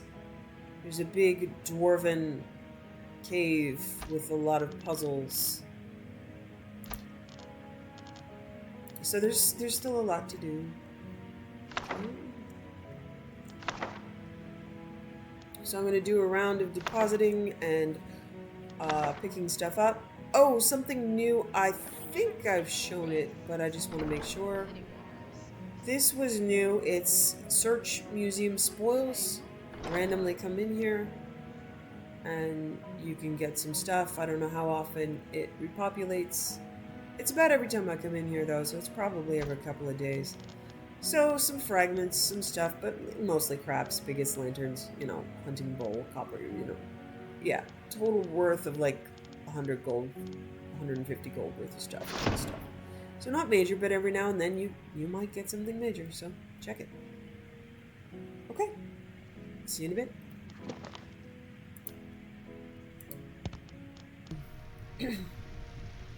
Hey, it is Halloween. Happy Halloween, everyone. I got all excited expecting the Veilguard release to be 12 p.m., which they said, but they really mean 12 a.m. So it's 12 hours from now. At least I got my chores done. I'll be up late.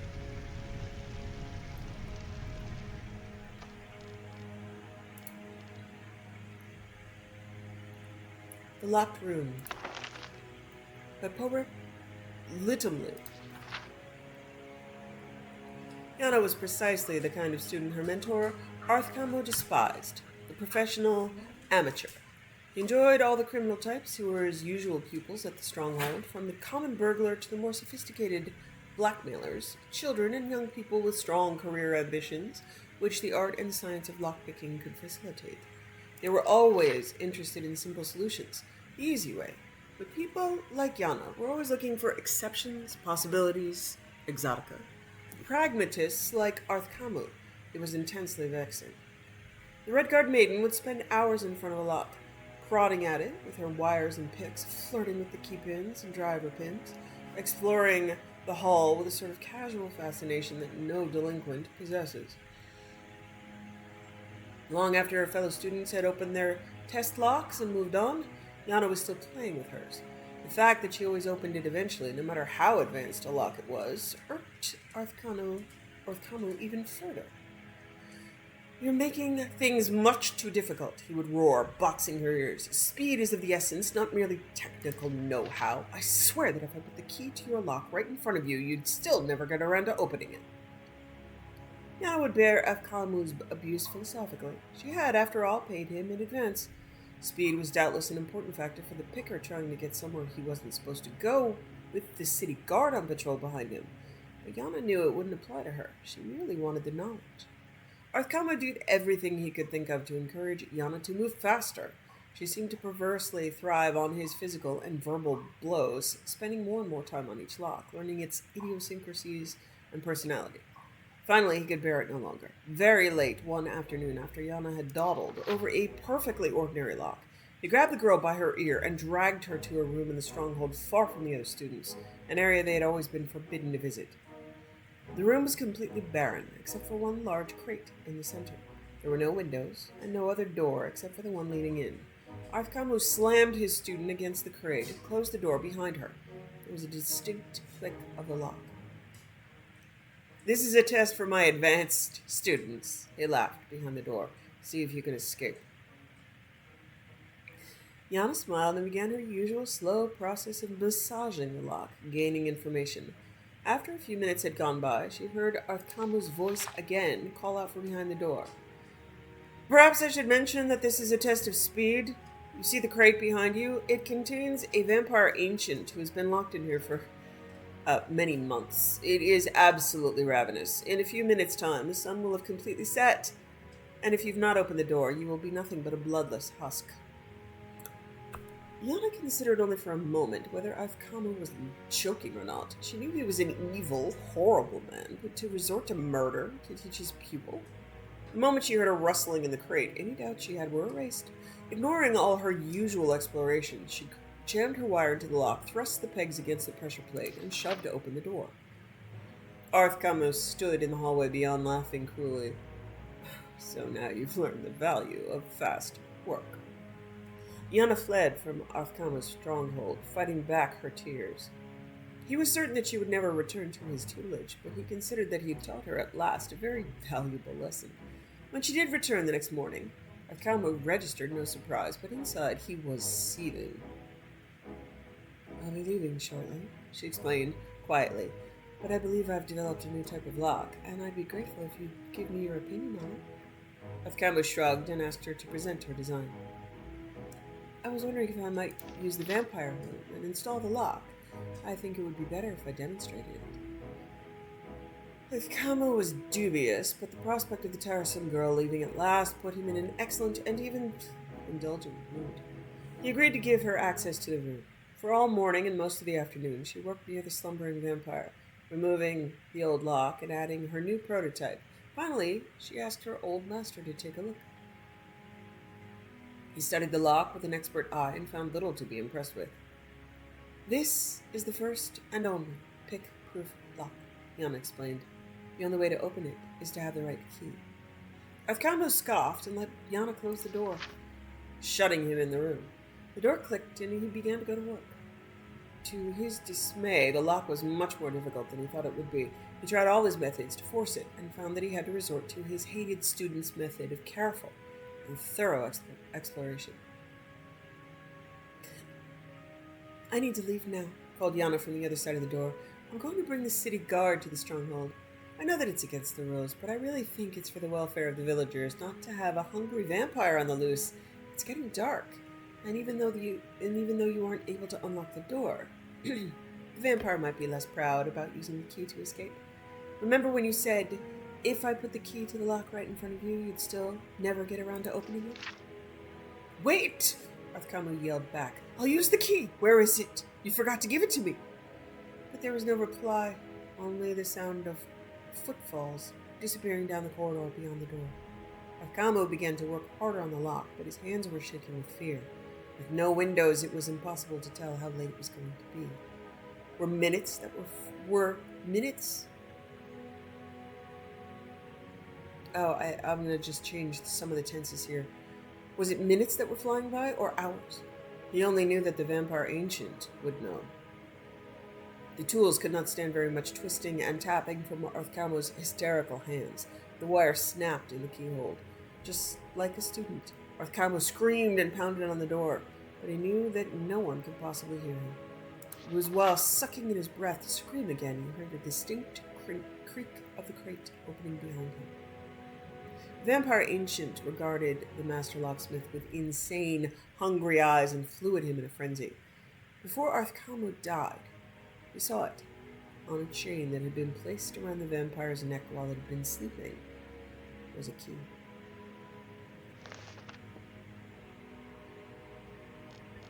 Okay, I'm going to read some journals, see if they lead to quests. Letter. We know that what you've been up to, traitor. If you don't want us rattling you out to the commander for fencing gear for our store, you'd better meet us by the well at midnight. Should have known a recruit from Riften could never be trusted.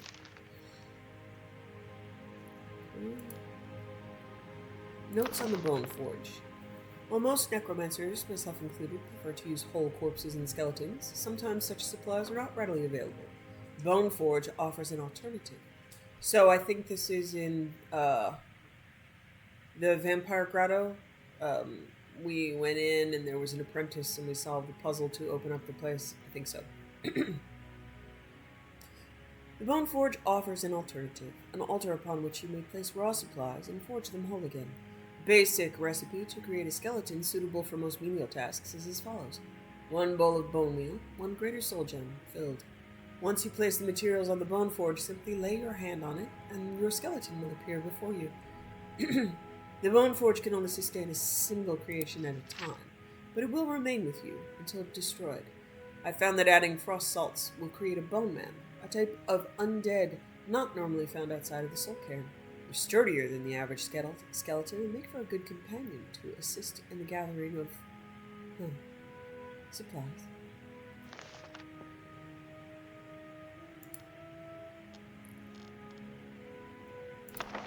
Beast Hunter's Journal.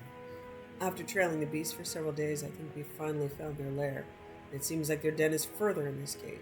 There may be more of them than we first thought, but after seeing the strange columns and pipes, there may be a sort of ruins here. The Gran always said these places were full of treasures, just waiting for the first person to find them. We've decided to make camp and try to clear out the animals and see if there's anything worth taking. Could be anywhere. I never read the Butcher's Journal Part 1. Plans are coming together swimmingly. I found good sources of bone, flesh, and blood, but thus far, a good sampling of sinew and marrow have escaped me. No matter. The city is swollen with contemptuous fools who will be missed by nobody. Last night was almost able to corner Susanna as she left Candleheart. Idiot guard showed up at the wrong moment, and I had to turn about, just out for a stroll, and so forth. There will be other chances, but the time is drawing near. Think back to my time in Winterhold, all the wasted minds up in their towers. They only explore the magic they already know. I'm discovering new magic here, something deeper than the cantrip shenanigans of fire and light. This flesh magic is older than us, perhaps older than the world itself. I'm tugging at the corners of the fabric of the universe, and where it bunches and folds is where I shall create my greater triumph. One more attempt at the Candlehearth girl. She's proving to be a bit too cautious, but those strong joints of hers should contain the most exquisite tendons. Worth the effort. Tonight. Now, I'm really bummed I didn't catch the butcher, but next game I will. Fisherman's Journal. A decent catch of fish is getting harder to come by. Without a good spot soon, I don't think we'll survive the next winter, so I'm traveling further south, toward Lake Inanalta. Folks says it's cursed. Whole Imperial fort just sank into the water one day. They say the ruins have been haunted since. When I asked, I got ghost stories. Tales of people who went out near the lake and never came back. They say spirits haunt the hallways of the sunken fort and steal little children from their mothers' cribs. Hold on, rattling something. No amount of coin could convince any of the nearby villagers to guide me there, so I'm following the White River. Divines protect me. I hope the stories aren't true. If I recall, Lake Inanalta is haunted by necromancers. Okay, Ildari's journal. Day 32. It's been almost a month since unearthing the crypt of Frostmoth, and I haven't seen a single spark of life in the General's remains. Crafting the Heartstone to the subject is proving much more difficult than I originally anticipated. I've used almost every method I could think of, and still there's no sign of reanimation. At this rate, it could be years before I make any progress. Okay, so, yeah, this is Ildari from, Solstheim, Neloth's apprentice, who we tracked down. It looks like she's the one that reanimated, the General, Fox Carius. At this rate, it could be years before I make any progress, which is time that I just can't afford right now. If my vengeance is to come to fruition, I need results. If not, I may need to resort to more drastic measures. Day 47, it finally appears that I'm making some progress. After my latest experiment, General Carius' eyes briefly opened and he moved his arms. It lasted for less than a few moments, but it's the first sign of progress I've seen since I arrived here. A few of my assistants were insisting that I was imagining things, but I dismissed them for their insolence. They won't be bothering anyone ever again.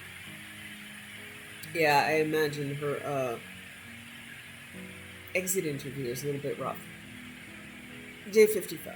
General Carius awoke fully today. He bolted upright after my incantations and began staggering around like a blind man. He seemed to ignore my commands. In fact, hearing my voice seemed to increase his hostility.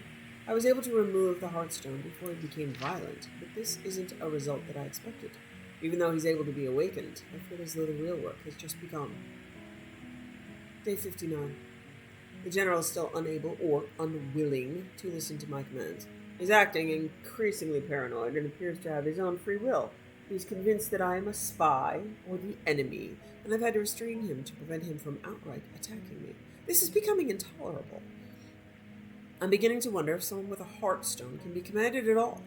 If my experiments to General Carius fail, I may have to resort to self-experimentation, something I've been avoiding for a long time.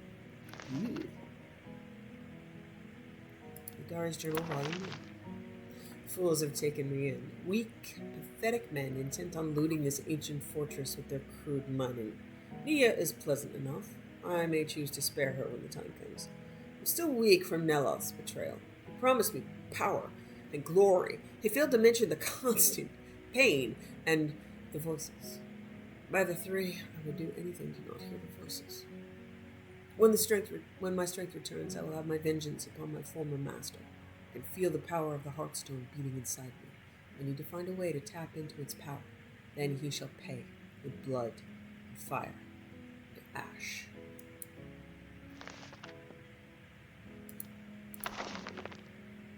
Here, Journal Part 2. I'm stronger now. The Heartstone kept me alive after Neloth's butchery. I can feel the bones and the ash calling to me. I can call back to them, too. With the Heartstone, I can bind the spirits to bone and ash, and raise a servant to do my bidding. Tonight, I will seize control. These miners and fortune seekers are pawns of Neloth. I can feel them staring at me. I'm sure they're sending him messages, reporting on my every move. The only ones I can trust are the voices. They've never lied to me. They've shown me that these fools plan to betray me, just like Neloth. When they're all asleep, I'll raise my ash spawn. The brute of a leader will die first. I can see the lust in his heart. He may act all kind and generous, but I know what he wants. What they all want. They want the Heartstone. I keep a few prisoners. I need test subjects for my experiments. There's more that the Heartstone can do. I just need to try out a few ideas. Volume 3. These warrens are well suited to me. I can plot my vengeance undisturbed. I've created many ash spawn and summoned astronauts to do my bidding. Yet, I know it isn't enough. Neloth is a wily old wizard. I need more power. I'm out of test subjects except for Nia. I saved her for last. She pretended to be my friend when I first came here, but now I know the truth. The voices have told me all about her lies, her betrayal. She works with Neloth to bring me down. I've saved a special experiment just for her. It will take quite a while to complete. I can't attack Neloth. Can't attack Neloth directly, he's too powerful, but I can make his life uncomfortable. I've killed his steward. I've withered his home. Maybe I should poison his precious tea. I'll need a more capable servant for that. Hellish spawner, too clumsy for such delicate. Okay, so that ties it in together. Many of the trials of Solstheim were caused by her because Naloth's a dick. Sorry for the gendered insult. I try not to say that. Naloth's a jerk. Yeah, we're gonna go with that.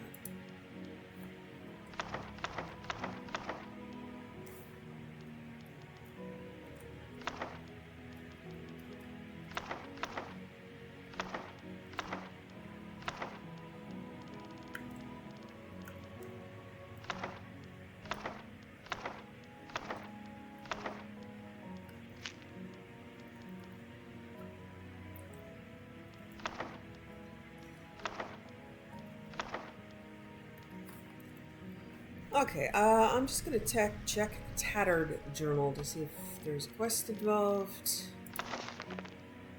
Hearing things in the darkness. Every sound seems amplified and it's hard to sleep over the sobbing. Madras has started hallucinating from hunger. Says she saw a white elf peering out at us from the dark corners of the tunnel. He used to be a battle mage and tried to hold them off. Caused a cave-in that let some escape.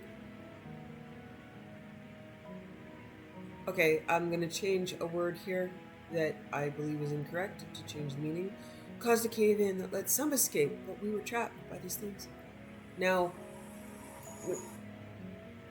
hold us prisoner. Caused a cave-in that let some escape, but we were trapped with these things. Now hold us prisoner, giving up hope of escape. I think these guys were the ones in. Let me do one more. Volk's journal. Day 14. I knew I should have volunteered for the excavation earlier. For months, Morak has been going on to the Vigilance about detecting mystical energies deep in the East Mountains. Said he'd found some old tomes about the ruins of Runwald or something. A Nordic chamber thousands of years old. I remember thinking, yeah, if it's so old, how come no one's found it yet? There's plenty of adventurers wandering around these parts. Seems like most of the other Vigilants agreed we had more important things to do, but Mork took a team and went digging. And when he started turning up a long, dirty temple, I didn't feel like a troll. Well, didn't I feel like a troll in a dung heap? Soon enough, he was sending back letters to the hall, begging for as many men as we could send. I didn't volunteer at first. It still seemed like a myth to me. But when word came back that they'd hit the main chamber, I packed up and headed this way to help. Always did want to be a part of history.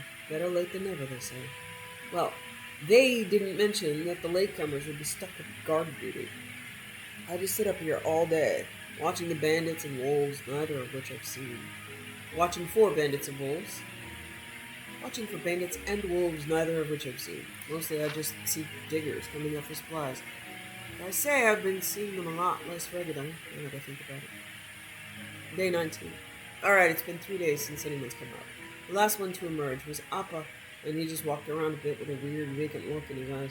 Told Florentius and me to come down as soon as we had the chance, then trudged back in. Something ain't right, and I aim to find out what. But I don't think things ended well for her. So we did clear Runwald, I believe, so not quest givers, just flavor text for quests we've already done. Okay. Dungeon.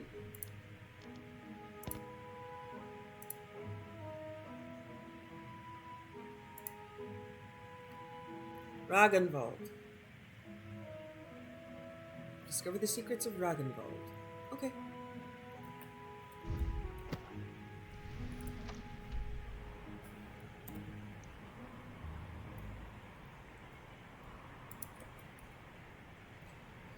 Usually the secret is there's a big ass Draugr. Or Dragon Priest.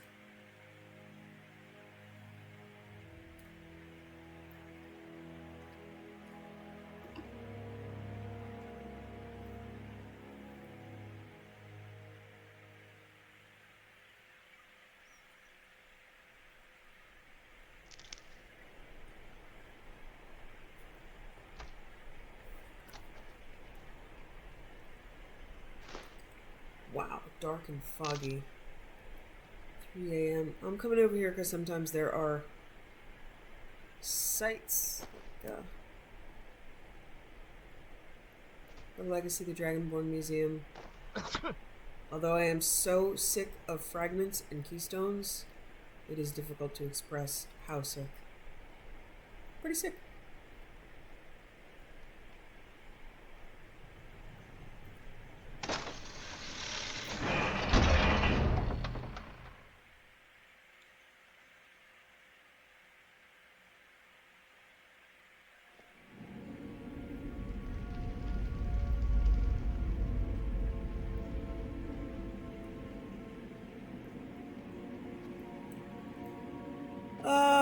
I don't know. The name is familiar, but I don't know it. I don't know the layout. We might have run in here to grab... Oh. Yeah, we might have run in here to grab one of the, see if I've, yeah, I've already been in here. Came in here to get one of the divine relics, but I probably didn't finish anything. Weird that I don't have a quest.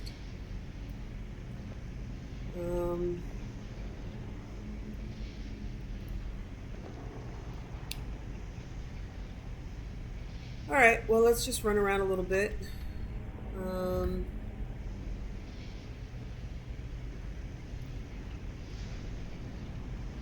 If I need to, I can look up a guide.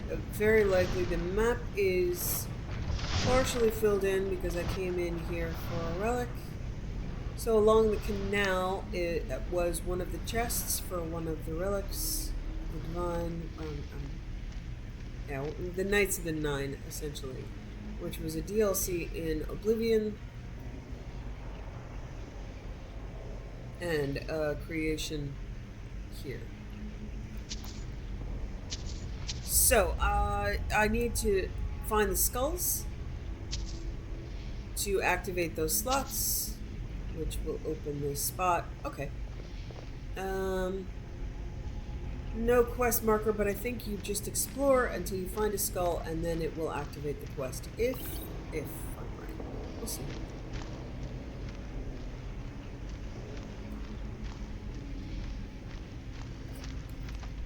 So I'm just gonna try to go to spots on the map that I have not been, and we'll see if that helps.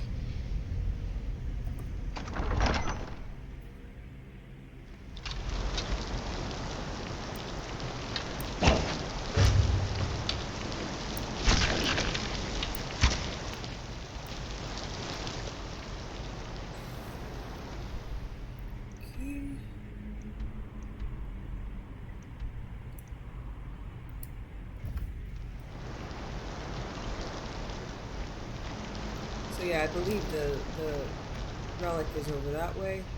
We'll start exploring in different places.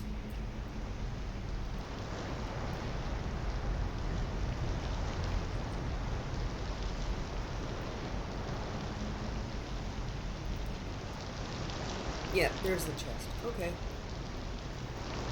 Alright, so I need to... So I probably... I don't know how lost I got, where I went, but it looks like there's a door over there we have not tried. Nice to have you back, Kaidan.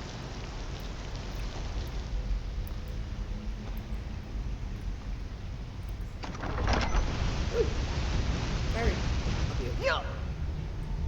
I'm just gonna... Oh wow. So exit from this room? Okay.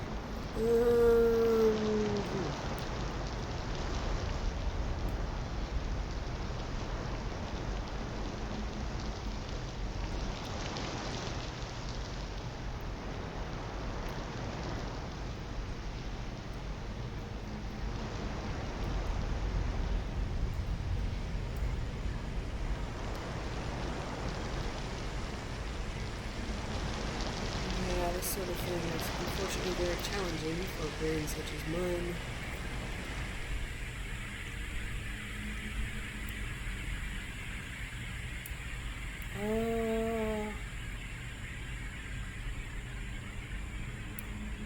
I'm gonna try going down here. I'm pretty sure the temple has already been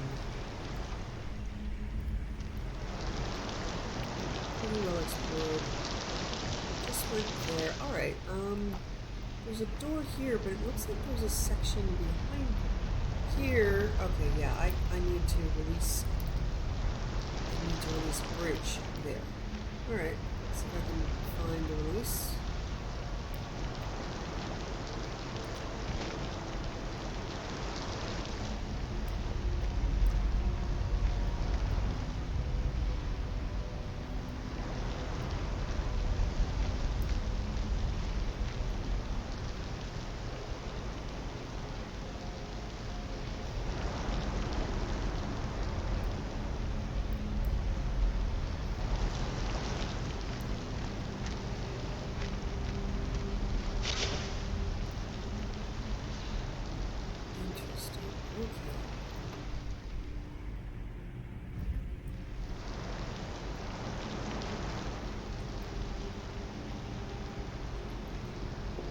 Yeah, see, this looks like it.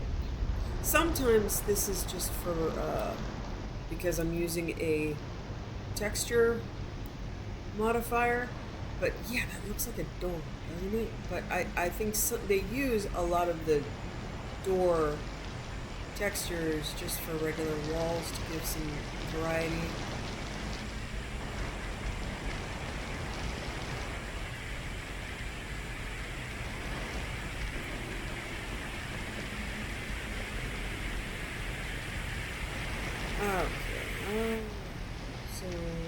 Oh, there it is. Yay! I did a thing! I'm so proud.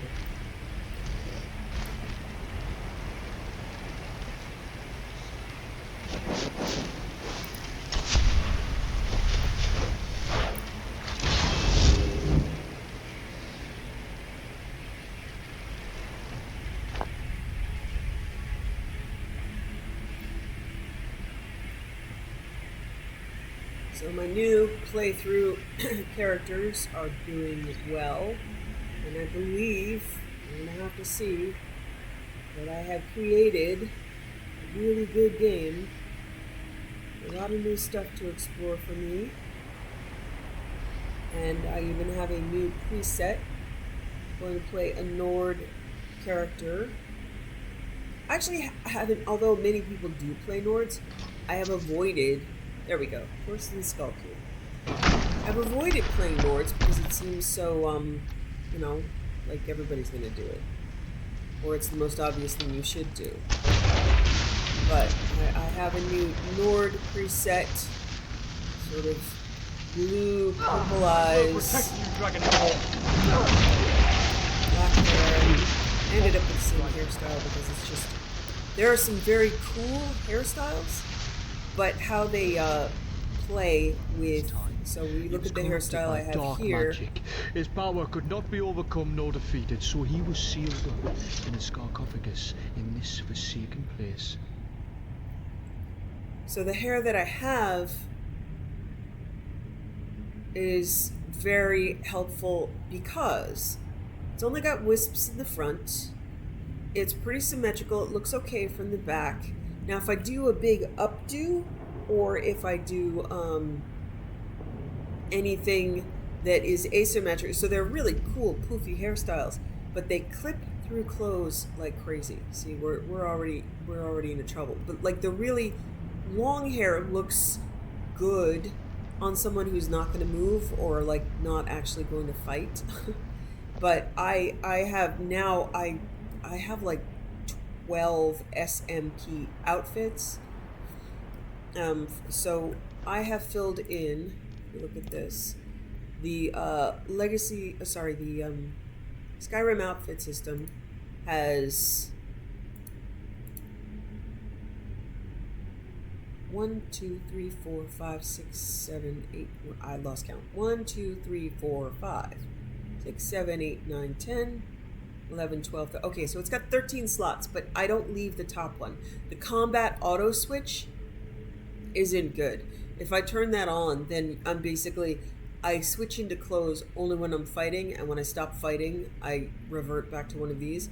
So you see a bunch of repeats here. I'm using Monster Hunter in all rain, Guardian Spirit in all snow, and then one outfit for being in a dungeon and one outfit for sort of being out and about. Now I've got 12, and I love them. Okay, unlock the sarcophagus. So I need, okay. Okay, cool. So I'm going to put in this skull, and I'm going to need another one.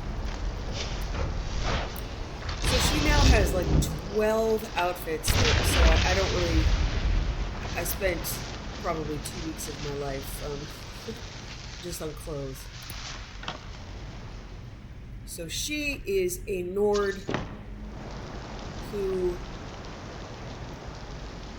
grew up, and to tie things together, she grew up in Skyrim, and she is the daughter of Miko's owner. So she tries to go back home to see her estranged father. It's been quite a while. And she finds him dead. And she knew Miko as a pup. She's been away for a while, but she begins the story with grief. I'm not quite sure of her background yet. It's going to evolve, but she's just a nice lady. She's not going to be doing anything mean. No stealing at all. Nothing with any whiff of bad guy. So she will be, so her first act is to rescue, her first act is to break out of jail. She was accused of being a witch, so she's a very good alchemist, and I imagine she was just helping people. And being a good alchemist who helps people, as we know historically, when you are a woman, gets you killed and persecuted. So she's essentially persecuted for being magically and alchemically talented as a Nord. So she fled and she learned, and her father didn't understand. She had to leave, but she's back, and she's reunited with Miko, and she's dealing with her grief. So she rescued Kaidan, and she's just sad and making her way, and it's a good playthrough. I actually teared up when I was rescuing Miko. Very sad for her. Very upset.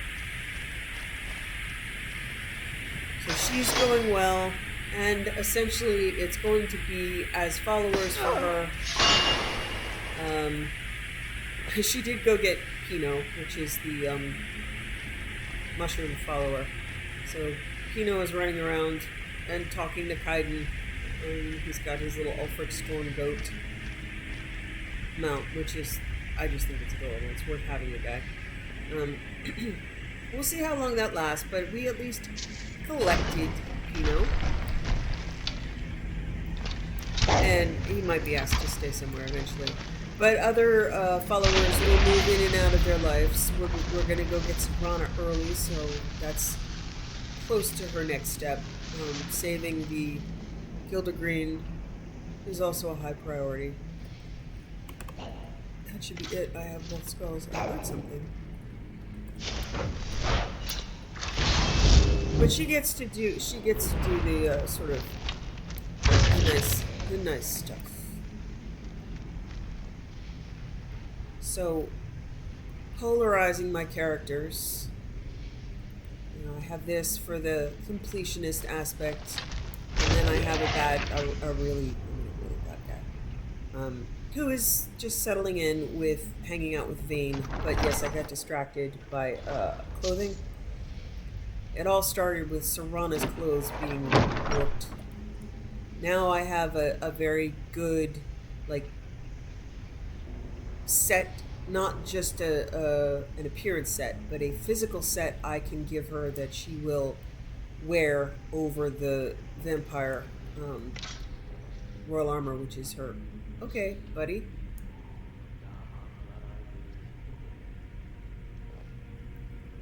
Yeah, that's a little buggy, huh? So everybody now has fabulous clothes.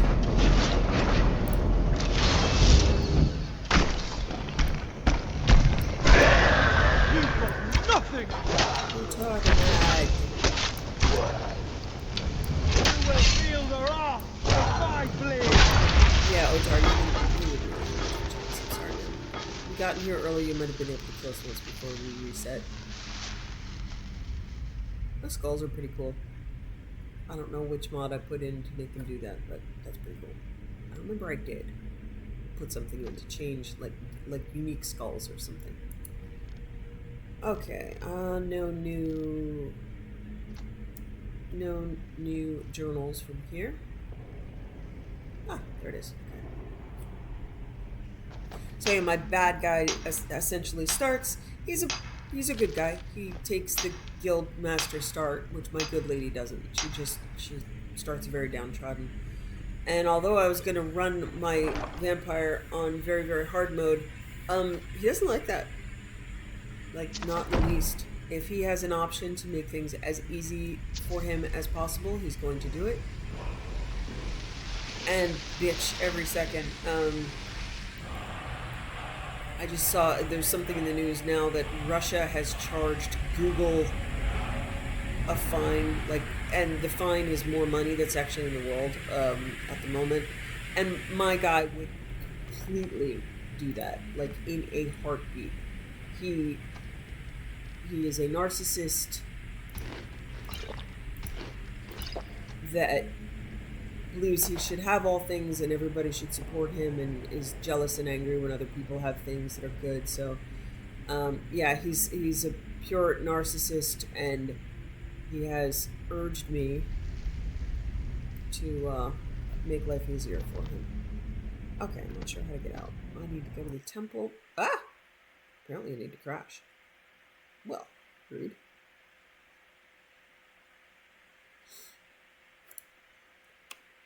So my good guys and my bad guys have really shaped up.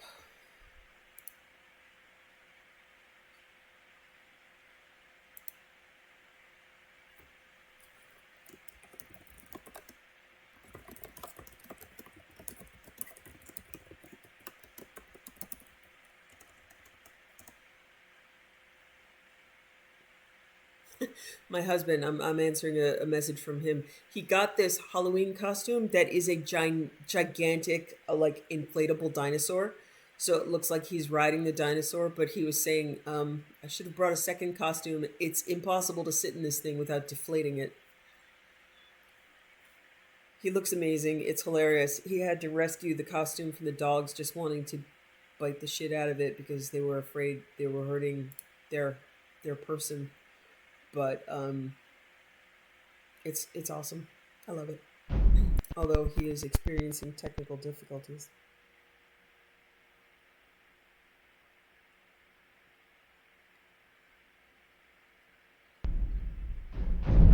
I was I'm looking at my Sky Shards configurator stuck in my inventory. Someone actually did there is a mod to remove that thing from your inventory, so every time I see it, I'm like, didn't I fix that? And I'm like, nope, I didn't fix it here. So it's taken me, what, 3 months to refine this list to the other list to where I finally consider it, like, really playable.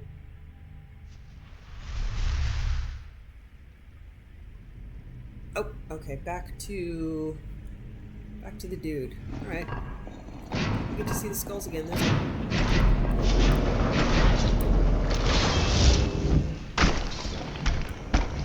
Yeah, we just did this. I know it's not, Okay, Otar. Settle down.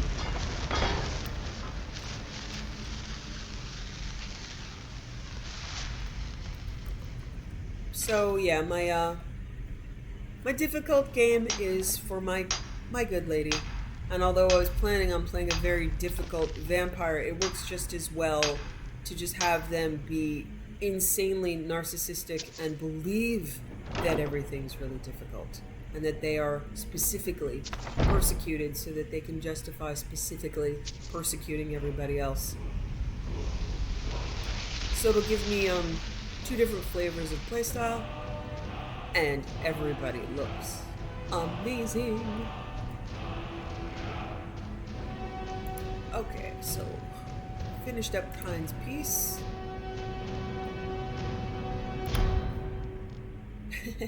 I remember on Reddit or something saying, someone had asked, what shout could you have? What shout would you like to have? I'm like, a shout that just area calms everything. And someone said, Kaidan's piece. I'm like, yeah, but I mean like mud crabs for miles. Okay, I'm just gonna port out of here. There was no quest giver. And oh no, it's a straight shot to Skyrim. Okay, straight shot out. And I'm like, if you can see the mud crab, then you can kill it. I'm talking about when there are like mud crabs lurking to keep you from traveling.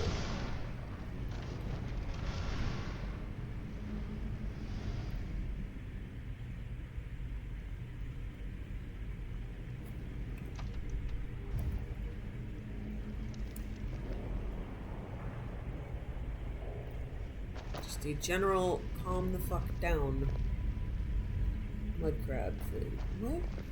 Why? Why? Oh.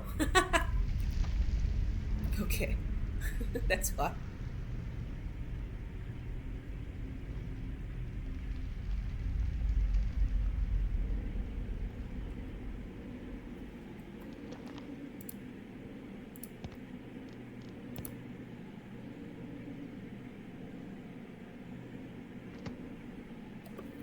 Yeah, I got really fancy. I've got like batch files for everybody. 30 or 40 things load at the beginning of the game. All the codes put into batch files. And every time I refine the game, I have to redo the codes. But yeah, I'm getting really fancy.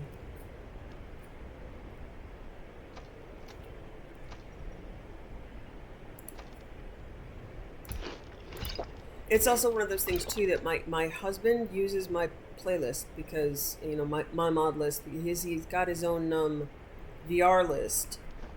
But if I've come up with something new and he would like to try it, then this way I can set it up on his computer with like very little effort as well. I can just copy the mod list, put it on his computer. Ooh, okay. And then use all of my batch files to load all of the clothes and all of the settings. It's very cool. No, I'm not gonna pay attention. You guys are done. Dungeons. Savior Selveni Nethri. That sounds very much like Soulstone. South Fringe Sanctum. Wow.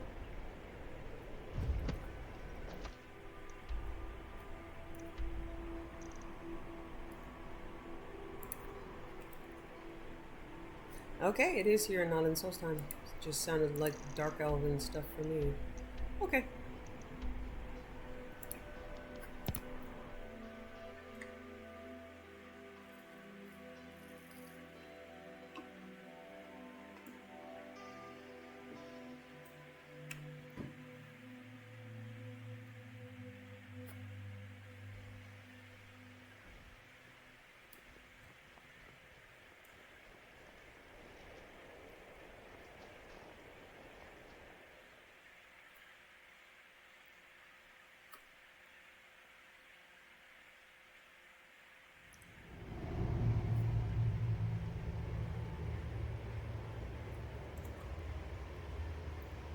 Ooh, pretty fiddleheads that aren't behaving like... Okay, alright.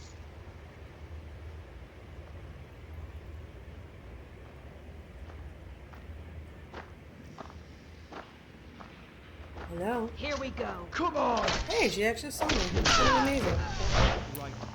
Oh, is this the lady in the cage?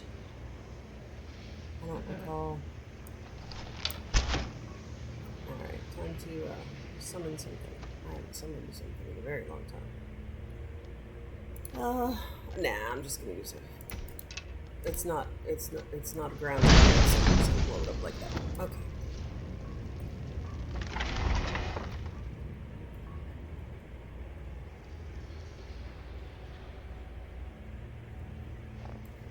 That's cool. It's if you can see, it's actually like really winter in the cave itself. I guess, is it open? Yeah, it's open to the sky. Yeah, I don't remember this one. I'm vaguely trying to recall one of the other quests. I don't know if I'm supposed to go up or down.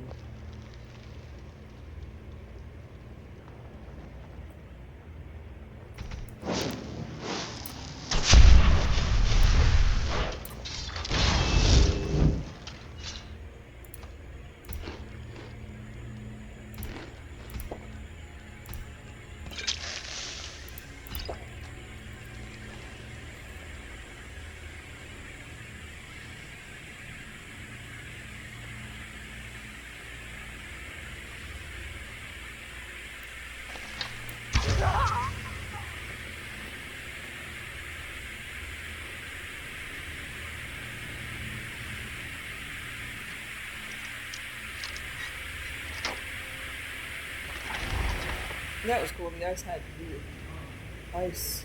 The lock had ice around it. I didn't see that much. I guess because it's outside. That's cool. Well, they really like alcohol. Oh. You're named.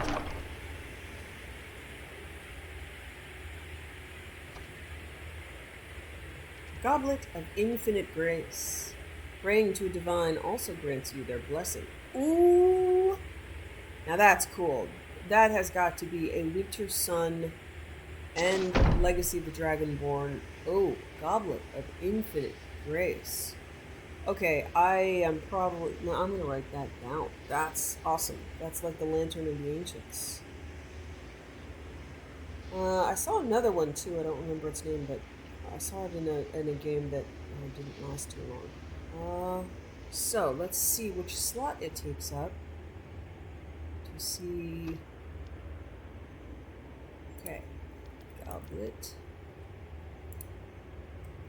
Okay, so I'm gonna wear it, and then see if it conflicts with anything important.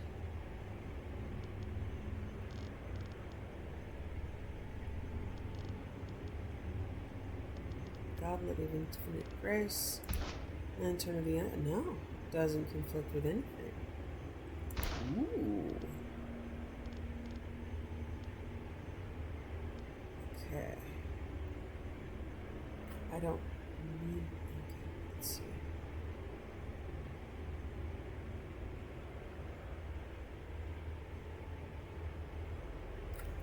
Okay, I need to check something.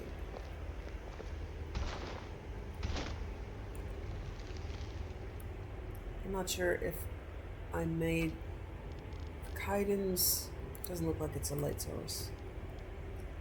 Kaidan's carved talisman is reflect and magic resist because it's protective. Okay, good. Not a light source.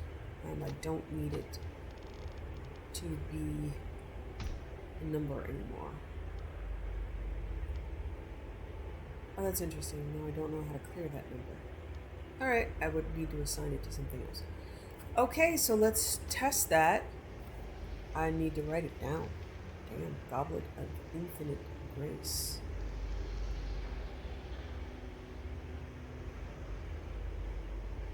Because that would make life so much easier.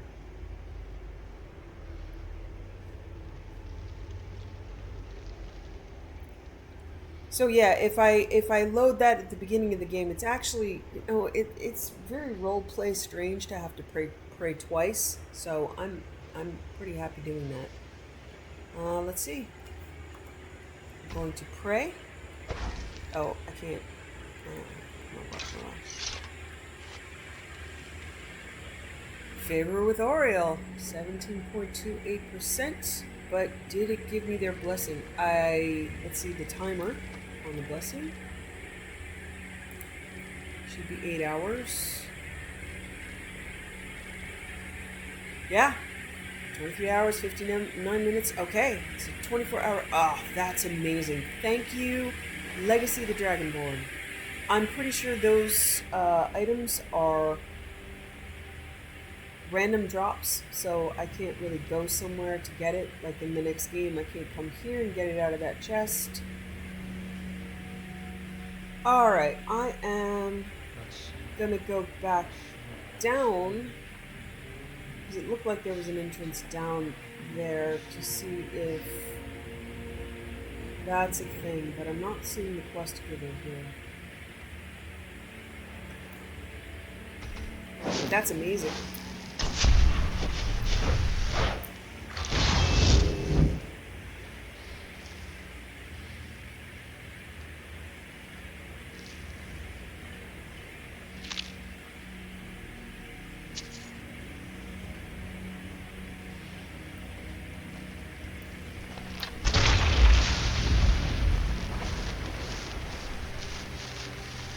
Yeah, that's getting loaded up right quick.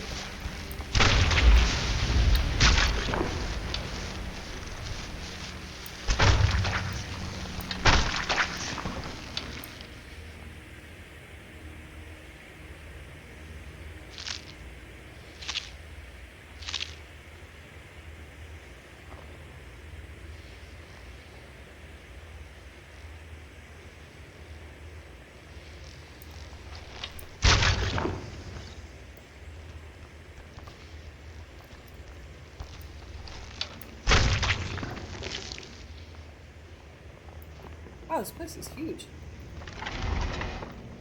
Hello.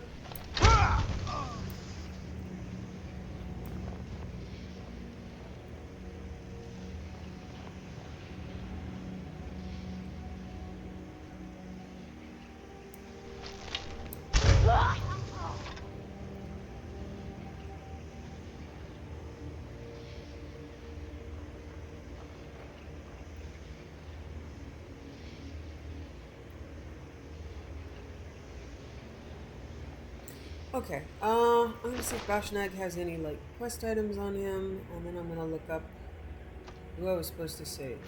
Okay. Okay, I'm just jumping around.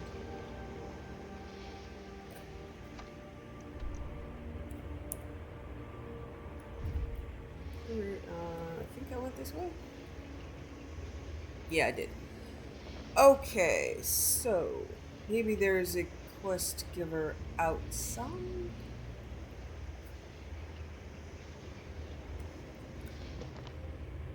I'm just all excited about the goblin.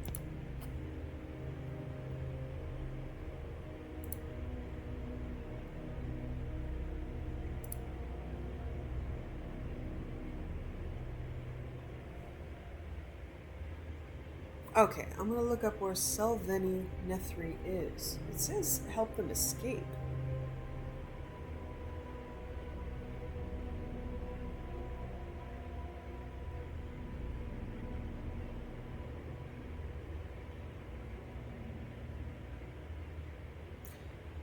Okay, looks I should probably go back up here. This is the way to the spider cave.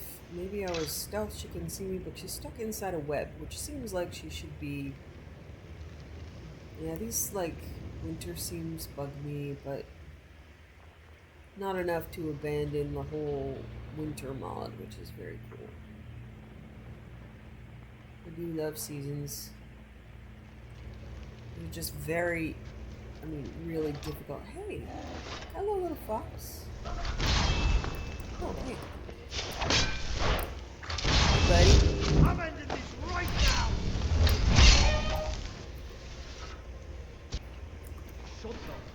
Search chicken ash pile. What? He had a chicken familiar that he brought back to life? Alright, there's possibly a story there, or just straight desperation,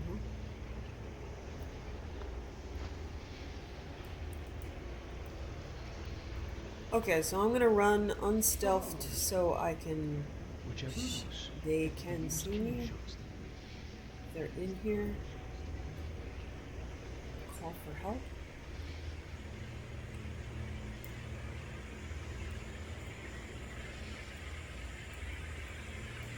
Hope I didn't shoot her, because that would be sad. Okay. Oh, hey. Wow. Please cut me down. Okay, honey.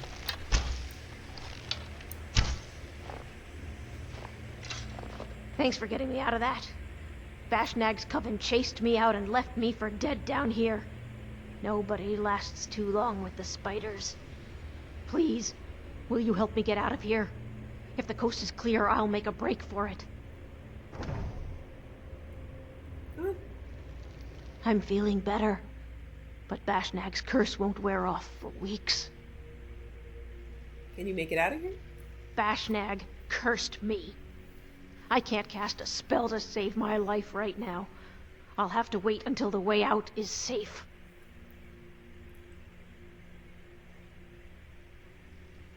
The way out's clear. Thank you. When I find my daughter, it will be thanks to you. Okay, I'm just gonna walk her out just in case.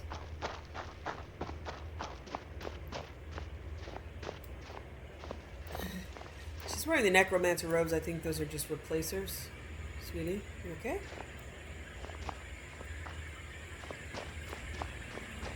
But yeah, she's a dark elf, probably a necromancer. And no, you're not allowed to claim cultural differences just to say you're allowed to kill people and resurrect their corpse to put into a fence just because your parents did. Some things are wrong, and eternal necromantic slavery is one of them. Okay? Alright.